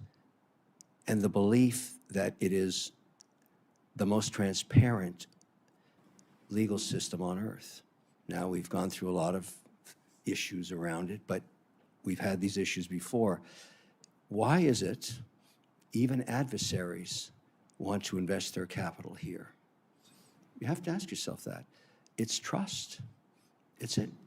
So the answer is, more people, even adversaries, trust the United States than any other country on earth, and the way you can tell is how they vote their dollars. It all comes here. And anything that, by not enforcing laws, we actually breach that trust. We should be, when Atkins comes in here, he is the steward of these laws. His mandate is to enforce them, to show the world that he and his mandate and the country and the system and the exchanges can be trusted. Anybody that did not enforce those laws was hurting the American brand. That's what they were doing. And that's got to get fixed. You don't want to hurt the mothership, the American dream, the American brand, that it transcends partisan politics or any generation. It has to be maintained. And the way you do that is you enforce these laws. So I'm very hopeful that you're right, that we're going to see a lot of these delistings, and I'm looking forward to it. And they can do the right thing and do like I have to, comply. Pay for that compliance. Hire a firm. Pay the millions it costs to stay listed. And I'm happy they'll do that, because I'm happy to compete with them. Ranking Member Gillibrand. I just want to thank the three of you for your excellent testimony. This was a superb hearing, and each one of you contributed a great deal of substance and ideas to the House and Senate, Democrats and Republicans, to work hopefully on a bipartisan basis to write some legislation to correct some of these challenges and problems. Senator Scott and I are chairman of and ranking on the Senate Aging Committee. The House members were the special committee on China, so that was the area of differences in our questions. But I really appreciate the depth of knowledge that each of you have, and you've given us great ways that we can work together to protect not only the American dream, but protect our parents and our grandparents to make sure they are not continually targeted and absolutely scammed out of their hard-earned dollars and their retirement savings. So thank you. I think that your recommendations, Mr. Finta, with regard to resources, with regard to collaboration with local law enforcement, with regard to creating specialized commissions to do this work is very wise and thoughtful. Mr. Iacovella, I really appreciated your recommendations with regard to how we keep security firms safe, how we keep investments by our states to be protected and good investments. I think your insights in that is extraordinarily helpful. And I think, Mr. O'Leary, your insights with regard to how we incorporate, how we have laws that protect U.S.-based companies, how we allow for U.S.-based companies to compete worldwide is very important. And I couldn't agree with you more that the stability of U.S. markets and the fact that people respect our law enforcement and the oversight and accountability that we can provide in this jurisdiction is worth everything. It's why people want to do business in the United States. So thank you all for being such important leaders, and I appreciate all the contributions you made to us and to this committee. Thank you, Ranking Member. We've got a few House members coming back, but I've got another question. I just want to. So, Mr. O'Leary, what if there's a company called ByteDance that owned a subsidiary called TikTok, and the U.S. government made the decision, Congress made the decision that they shouldn't do business in our country because it was all Chinese propaganda, right? And they were required to sell. Now, if that happened, it would be whatever the free market would be, they would sell at some price, whatever that price is, right? But what if the government of China had the right to say, no, you can't sell it? And so what happens, what's the spread? Now, what would be the spread probably in a value of something like that if you say, you can't do business, you got to shut down in America for the parent company, for TikTok, or you can go sell to the highest bidder. What would be a range, and would that be a material disclosure that was not made by the underwriters, required by the SEC, enforced by an exchange? Yeah. TikTok is the most unique situation in American corporate history, because I don't recall ever a company having a law written specifically because of the way it operates. I mean, I've never seen anything like it, and I don't think in history we've had anything like this. Not only did Congress pass a law specific to it, but the Supreme Court ruled 9-0 in further definition and resolution about exactly was intended by that law. However, it has 7 million American businesses operating on it, generating somewhere between 15 and 17 billion of revenue. And in a commercial environment, that's of interest to many investors, including me and others. And this is the first time I've ever seen a private equity deal, basically, where the actual deal terms are written into a law from Congress and the Supreme Court. I think that's absolutely unique. And now everybody's trying to interpret what these laws are to actually do this deal. We've now given a new 75-day period. I doubt there'll be another one, but I think there will be a deal done according to the law because there's value there, and markets clear at whatever price it has to be. I've heard estimates of as low as 20 billion without the algorithm, as high as 40 with it. So who knows? Apparently, it's pretty clear to me today, after what I've listened to, that there'll be no algorithm in the deal. So, But it's clearly a change in value, right? yeah, but you know, it'll be open price. The great thing about American capital markets, it's an open price discovery. Once the rules are placed in place and the investors are there, it's going to be negotiated based on whatever the clearing price is. And I think that would be an orderly way to get this thing done. I mean, I would prefer to see it, and I think it would be better for our markets to have the competition of this social media platform as long as it was operating in compliance with the law. But, you know, I just have never seen anything like it, and I think for me, it's a legacy deal of a lifetime. It's just, if I'm in any way part of the solution, I'll be very proud, because here's how I feel about it. Those 7 million small businesses, they're all shark tankers. They're all second-generation American entrepreneurs, and we should protect them. We should make sure they survive this whole thing. It's not their fault. It's a shame to shut their businesses down, whether it's lipstick or clothing or whatever their product or service is. They're generating 1 to 3 It's a business, and there's jobs, Yeah. and there's income. That's it. Congresswoman Hinton. Thank you. Thank you, Mr. Chairman, and to our ranking member as well for hosting this hearing over on your side. It's great to be over here. Over and over again, we continue to see Chinese companies systematically working around and continuing to take advantage of our laws to boost their growth while cutting us out of that process. They've been playing long games in this case, and too often we have been used and outmaneuvered. And as we've heard discussed today many times, American retirements and investments have flowed directly into these companies that strengthen the CCP's surveillance state, and in many cases are tied directly to forced labor violations. And that's why I recently reintroduced my bill, the Protecting American Industry and Labor from International Trade Crimes Act, which again empowers the Department of Justice, gives them the tools that they need to better be able to go after the bad guys, to detect, investigate, and prosecute these trade crimes, especially those that are frequently committed by the CCP, duty evasion, transshipment, forced labor violations, all the things that we've talked about today that disadvantage American workers and American businesses. So, Mr. O'Leary, my first question is for you today. How do CCP state subsidies and the dumping practices that they regularly utilize distort our markets, and how do they hurt our domestic manufacturers and producers, particularly in rural communities like mine in Iowa? Well, the number one way there's damage done is not abiding by IP laws.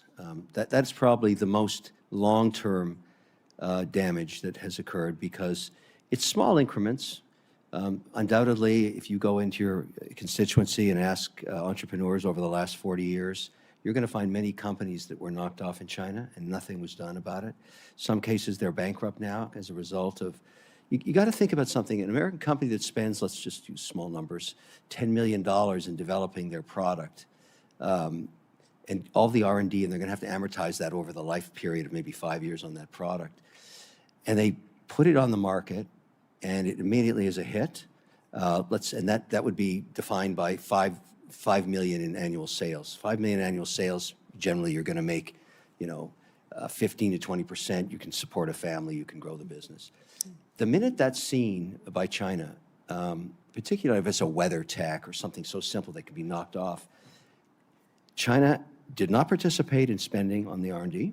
They didn't participate in developing the mold in some cases at all. They simply let the American company prove the market, and then they knocked it off. Right. If that happened stateside, within hours, I'd shut that down. It'd be easy. You could hire a local lawyer to do that. Mm-hmm. Can't do it in China. And so incrementally over the years, if there's one thing that we could change in this current narrative with China, would be to establish reciprocal IP laws and ways to litigate them and resolve complaints, which was intended in 2020 with the WTO agreement that they agreed to. And then there would be very punitive penalties if that was not abided by. And the best penalty is disallowing access to American capital markets. And in my district, it was actually seed that they stole out of our cornfield. So you talk about spending billions of dollars on that IP and the R&D that goes into it. They were actually caught in an Iowa cornfield trying to steal the seed by the FBI, and the FBI pursued the investigation and tried to hold them accountable, actually arrested someone here in the United States. But we need more resources to be able to go after these people and actually enforce the trade laws that we do have on the books and, of course, protect these key industries from that unfair competition. And as you said, they just come in and they let us prove the market, they let us do all the work, and then they I've steal learned it. something the last 2 years you should know, and I speak to everybody in the room on this. They don't think there's anything wrong with that. It's just how they do That's business. not taught to them when they're young entrepreneurs, that there's anything wrong with stealing IP, because there's no consequence. And the only way, when a puppy is being, well, I don't even want to use that analogy, but you got to get the stick out. Right. And this is about protecting Main Street small businesses and those innovators. Right. And so let's talk about the flow of capital going to these companies that are then turning around and being used against us. We've talked about the fact that they're able to trade on our exchanges. One example, Chinese LiDAR firm, Heisai, with links, of course, to the PLA, also on the DoD blacklist. But they are still trading publicly on the New York Exchange. I actually sent a letter to the NASDAQ last year asking them why are they allowed to continue to do this and remain listed. So I want to thank the chairman for his leadership in the Senate on this issue as well. We've tried to hold them accountable here and try and limit this. But given these very clear national security concerns, Mr. Iacovella, why are they still allowed to trade on our markets when we know so very clearly that these dollars are being used against us? Well, hopefully a new sheriff in town 48 hours from now, they won't be. And I really hope that happens. I'll certainly do a shout out for him when he gets confirmed. I mean, this is somebody that should be enforcing the law because this is what maintains trust in the system. And I hope it happens. And there'll be very little consequence to public markets if it'll be a big wake-up call. Other exchanges will look at this. And I think there'll be a reaction in China domestically to get on board. Mr. Iacovella, did you have anything you'd like to add there too, since Yeah. we were talking about it? No, I think Mr. Atkins will enforce the Holding Foreign Companies Accountable Act and the Accelerating Holding Foreign Companies Accountable Act, and we will have a real understanding of what the audits were supposed to be during the period when China was on lockdown and supposedly the PCAOB went over there and conducted audits into their auditing firms. There was a number of state secret privileges that prevented them from doing what they needed to do. And I think that Mr. Atkins isn't going to tolerate that. And hopefully, these companies that have been on for almost 2 years now that are non-compliant will start to be removed. And it's possible that the exchanges are seeing the wind shift and that they can take their own regulatory action and get these people off the exchanges because there's no reason for them to have access to our capital markets. Thank you. Mr. Chairman, thanks for the indulgence. I yield back. Congresswoman Tokuda. Thank you, Mr. Chairman, and thank you for your patience while we were voting on the House floor. You know, over 73 million Americans across the country, predominantly seniors, depend on the Social Security Administration services. And yet, Social Security's website has been crashing, as you know, repeatedly over the past few weeks. Outages have lasted as long as a day in some cases. Other issues include confusing messages claiming that SSI recipients were currently not receiving payments. And all of this comes at a time when this administration is rolling out a new policy for identity proofing that will require millions of beneficiaries to set up an account online or show up in person, adding to the confusion. Now, we know why this is happening. In the past few weeks, Elon Musk and Doge have cut over 7,000 jobs from the Social Security Administration and are planning more, including a 50% cut to the agency's technology division responsible for its website and other online platforms. Last year, during the massive CrowdStrike outage, we saw an uptick in online scams to take advantage of the situation at hand. Our own Department of Homeland Security put out a bulletin warning of increased phishing and malicious activities. My concern is that Doge's reckless efforts to cut Social Security's technology division and roll out sweeping new policies that require seniors to go online are creating that same opening for scammers to take advantage of seniors and threaten their hard-earned benefits. Mr. Finta, would you agree that the instability in Social Security's website presence and online platforms is creating unnecessary uncertainty among our nation's seniors and others who depend on Social Security, and creating opportunity for China to both spread propaganda and for scammers to use this as an opportunity to exploit our elders? Ma'am, that's not my area of expertise in terms of the markets and the confusion. If there's Okay, a law but you enforcement... deal with preventing fraud and abuse among seniors.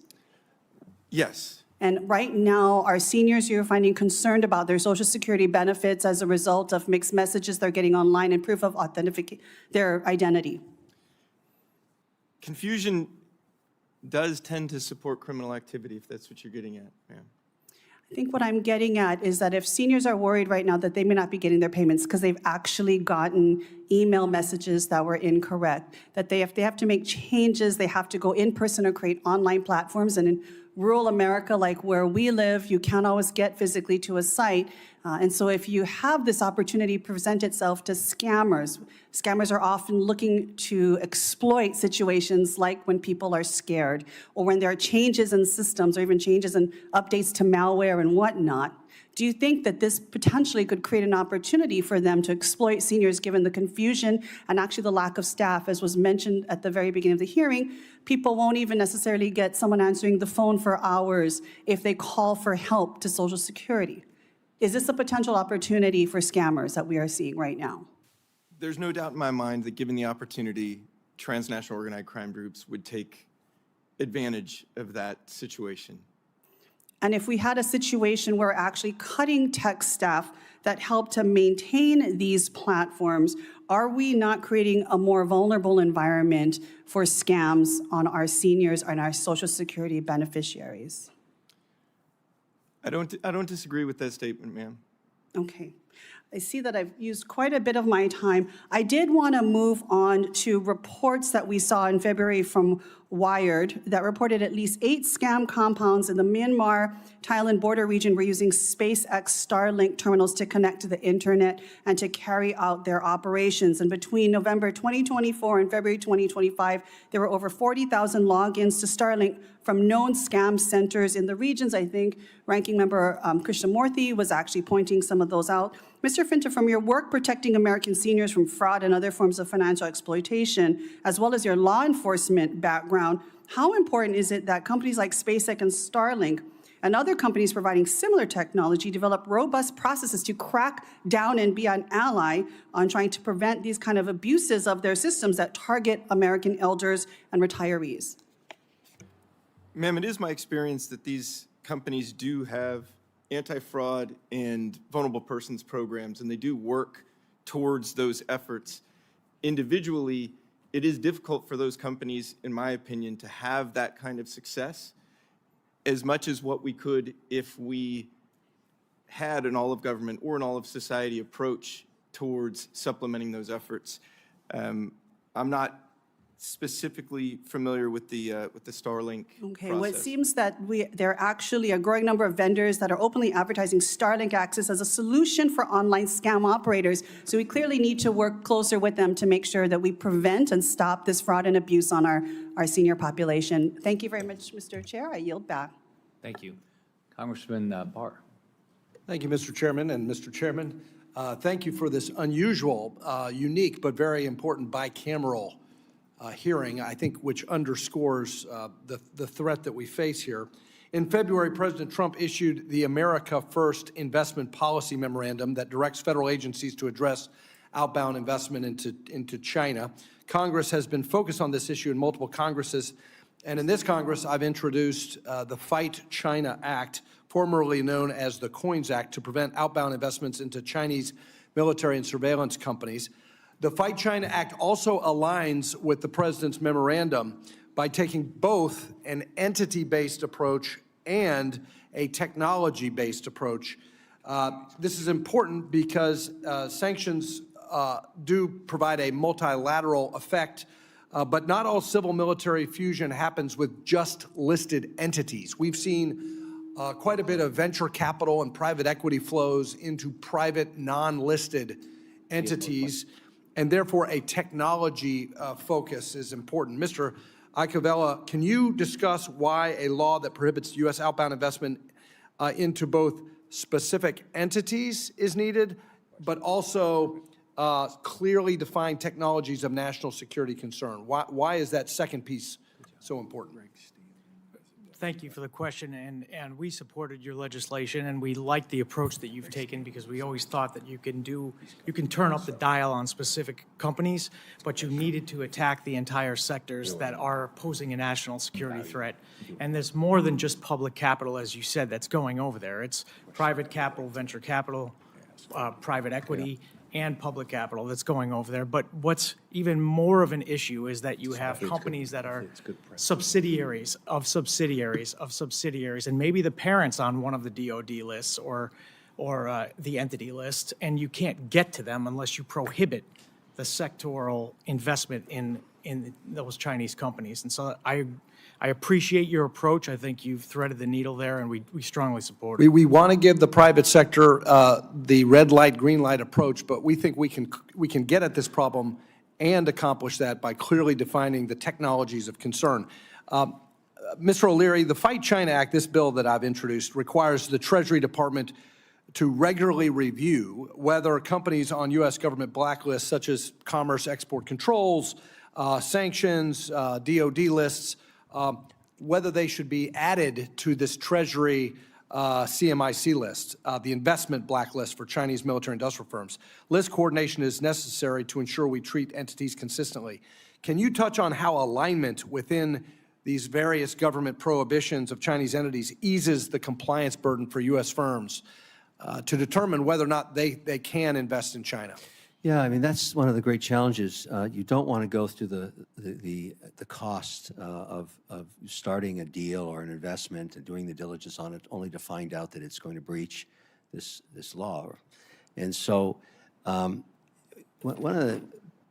almost like a CFIUS issue. You don't know the outcome till you test it.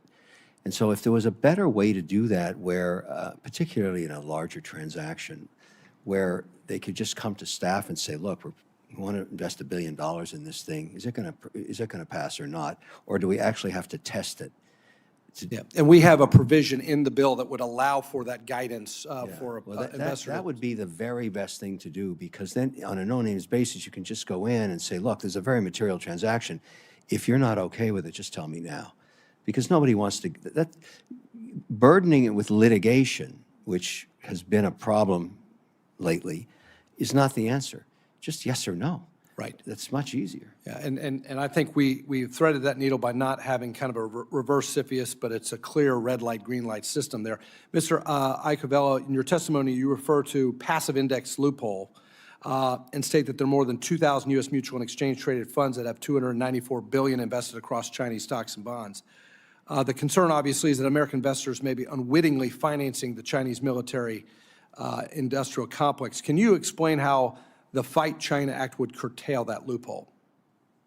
I think the Fight China Act would go a long way to curtailing the loophole, but I also think that there needs to be a straight prohibition, because what you'll find is that New York lawyers are going to come down here and they're going to try to create loopholes to the loophole, and they're going to interfere with what it is that you're trying to do, which is very novel, in stopping our money from going and funding the Chinese Communist Party's technological and military rise, as well as their funding of the surveillance state, which aids and abets the internment of Uyghurs. So I think that your bill does a lot, and I think that it goes a long way, but it needs to be much broader because the CCP owns a stake in everything. Great, thank you. Yield back. Thank you. Congresswoman Brown. Thank you, Chairman Molinar, Chairman Scott, Ranking Member Krishnamurthy, and Ranking Member Gillibrand for holding today's hearing. And thank you to our witnesses for being here.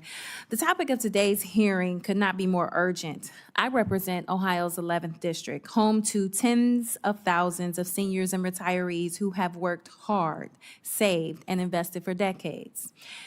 They deserve to know their hard-earned savings are safe, not evaporating overnight because of a trade war or at risk from foreign adversaries and fraud. Today's threats include everything from shadowy financial schemes backed by the Chinese Communist Party to sophisticated online scams preying on older Americans. These threats require a whole of government and whole of society response. I want to take a moment to acknowledge the essential work of federal agencies like the Consumer Financial Protection Bureau, the Federal Trade Commission, and the Department of Justice and the FBI. These agencies are on the front line fighting fraud and financial abuse targeting older Americans. The CFPB has proposed bringing big tech and non-bank payment platforms under federal supervision, something that's long overdue.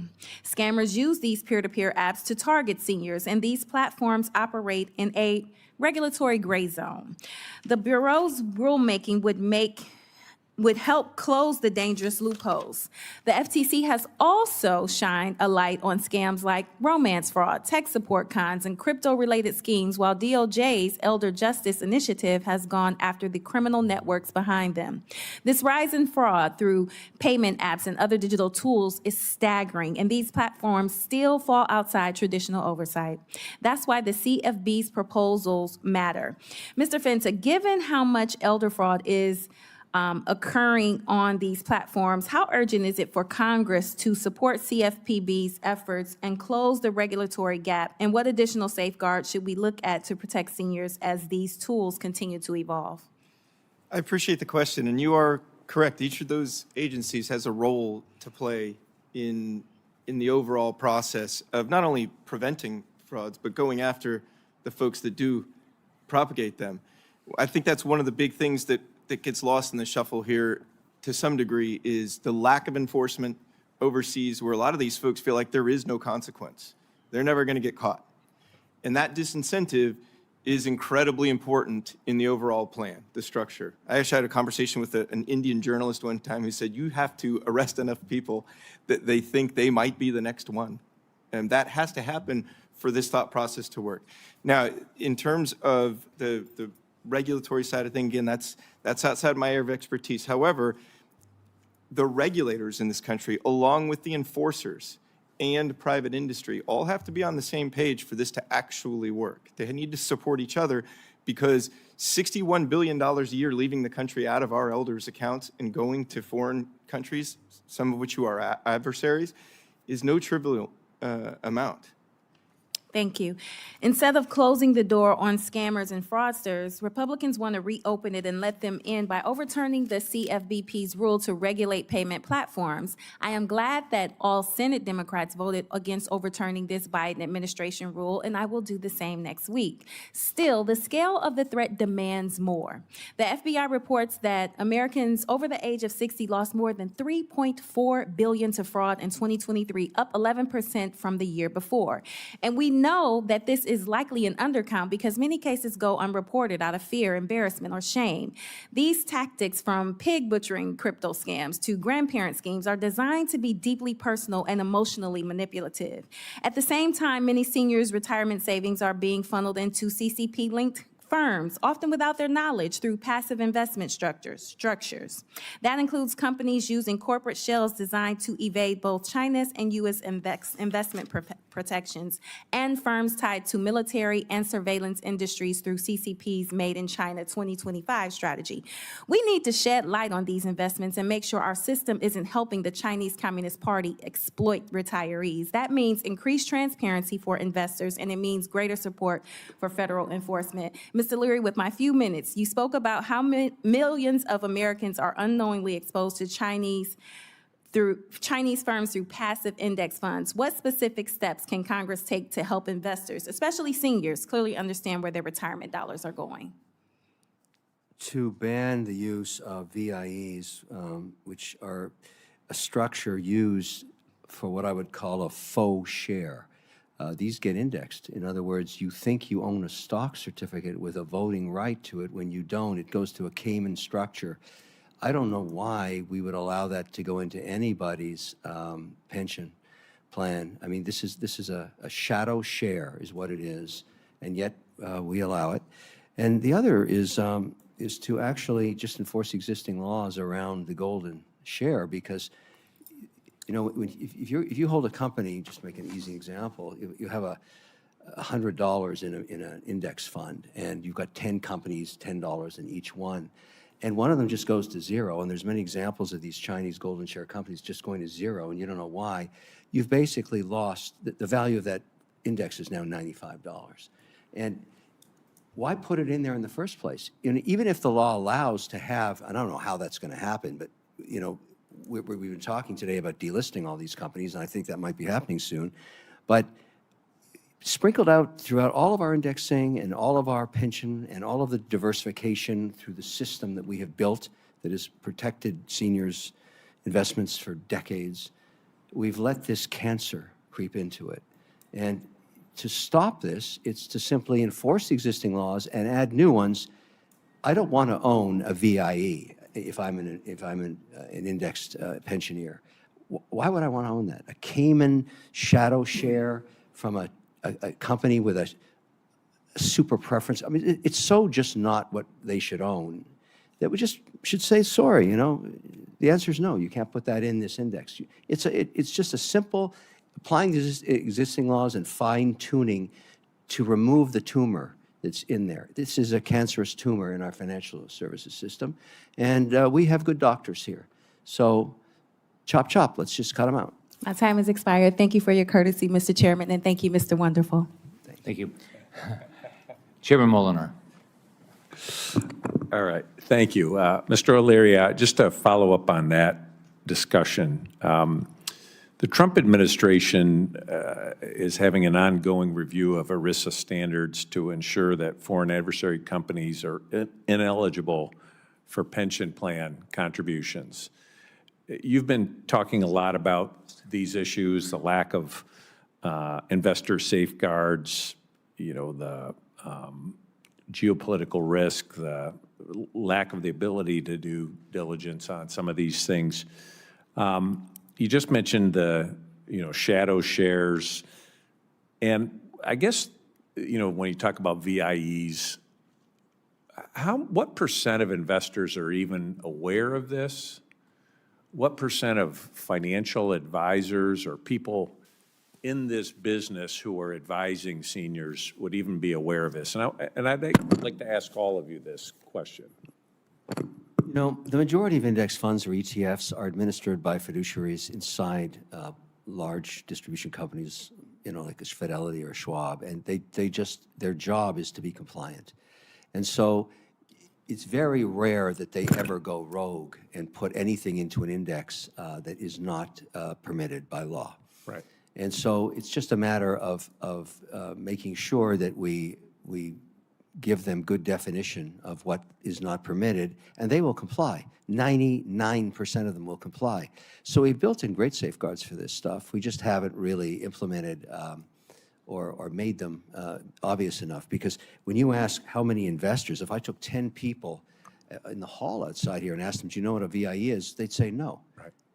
Do you own one? I have no idea what that is. Right. It is not a real share, and it's, we have let Chinese companies rig or take advantage of the system we've provided and the lack of enforcing it to get to this extreme point.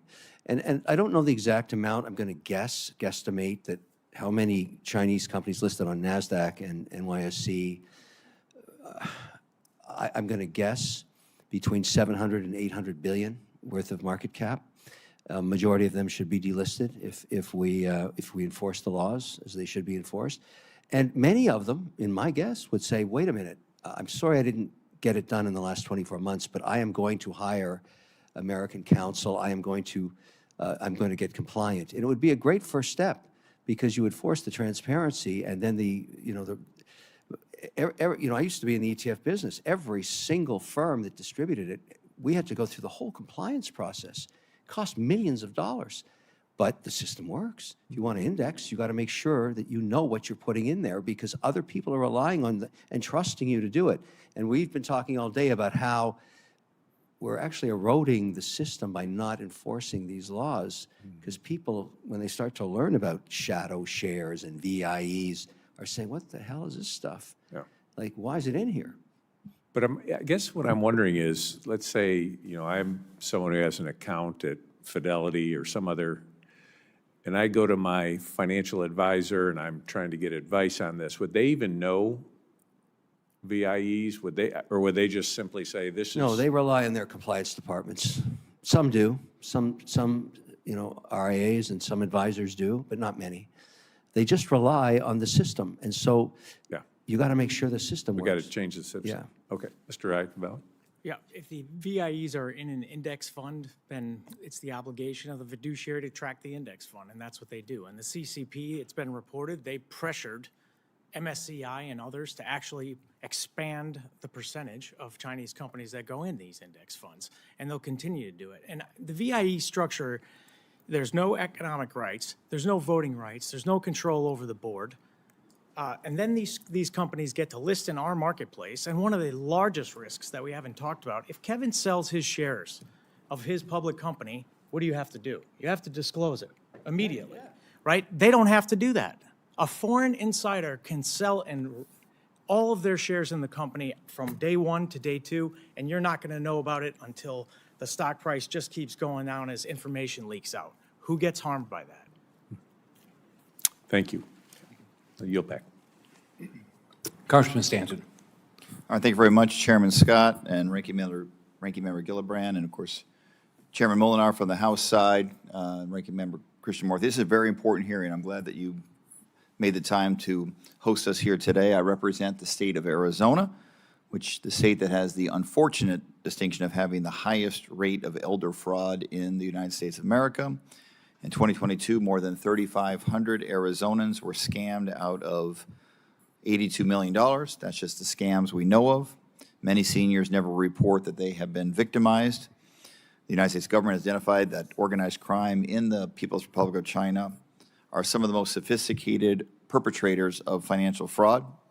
In fact, according to the UN, the majority of pig butchering scams where fraudsters take their time to earn the trust of the victims and dupe them into sending increasingly larger amounts of money are perpetrated by these Chinese criminal networks.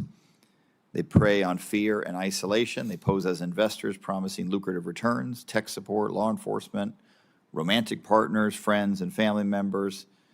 And thanks to the increased use of AI, which can mimic human voices, these scams are becoming more elaborate, more convincing, and harder to detect. The federal government needs to do more in coordination with our international allies to crack down on these criminal enterprises and protect seniors. Mr. Finta, you have spent 2 decades at the FBI working on transnational organized crime. You testified here this morning that U.S. law enforcement does not have the resources to effectively pursue complex transnational elder fraud cases. You may have already covered this, but cover it again. It's worth covering again. Give us a better description of the resources that the Elder Justice Task Force needs now more than ever, especially as law enforcement tries to keep pace with criminals' use of AI and other evolving technologies. I appreciate that. And I would like to clarify that the FBI, HSI, Secret Service, IRS, CID all have very capable agents who can and do these investigations on a regular basis. The issue there is the volume. It's the number. And while you're working a 18-month, 24-month investigation during that time, there are thousands and thousands and thousands of people all being scammed and defrauded during that time frame and losing their life savings. So it's not that it is beyond our capability, it's beyond the resources in terms of the fire hose in the face of these investigations. And yes, if the individual agents and officers and investigators are working these cases, as you work it, you gain more intelligence, which means you need more subpoenas, which you need more time, and you need more analysts. And it grows like that giant spider web that you always see on the wall in TV. The issue here is the aggregation of those cases, essentially with the private sector, to grow those cases quickly and effectively so you can do more of them to provide that disincentive. I don't think we're going to be able to wrest our way out of this problem, but I think it's a giant factor that could contribute to reducing it over time. Okay, I appreciate the point well made. These last few days have been incredibly volatile with the stock market down more than 10%. with the change in tariff policy. It's coming back up today, thank goodness. But especially for our seniors who may be living off their retirement accounts, that volatility is scary. And fear is something the scammers prey off of. As fear grows, scammers will find easier targets. As retirement accounts shrink, scammers will land harder blows. Mr. Icovella, can you speak to how fraudsters, how they target American retirement accounts, and how falling victim to one scam will too often make you a target for the next one? Yeah, that's exactly right, Congressman. One of the things I'd like to follow on what Mr. Finta said is that the public-private partnership in this area is crucial. We need to be able to tell the government exactly how we're being attacked, who's attacking us, and what different sophisticated technologies they're using and methods that they're using in order to get at our customers, because it's our customers who they're attacking. They get in their emails, they reset rules in the emails, they redirect things, so people don't even understand what's happening, and it even looks like to our membership that it's coming from their customers. Yeah. Then once the customer is scammed, people know about it, and somebody else comes in who probably was part of the scamming and says to them, hey, if you just pay me $1,000, I will help you to try to recover some of the funds that just left the country. That's the first piece. And then it just drags on for a little while longer. Then you get another 1,000, another 1,000. Before you know it, they're out another $10,000 or $15,000 by the same people, and they don't get their money back, and they've been scammed again. And that's exactly what you're talking about follow-on. Thank you very much. Look like Mr. Leader may have were you going to jump in and answer on that as well? Okay. I yield back. Thank you. Thank you. I'd like to thank everyone for being here today and participating in this incredibly important discussion on the threats posed by the Chinese Communist Party on U.S. investments. Here's the takeaway for everyone, especially American seniors. Make sure your dollars are not invested in Communist China. I look forward to continuing to work with members across the aisle and down the dais on this very important topic, and hope that today's hearing will resonate with the millions of Americans approaching retirement to take action today to make sure their hard-earned money is safe. If any members have additional questions for the witnesses or statements to be added, their hearing record will be open until next Wednesday at 5 p.m. Thank each of you.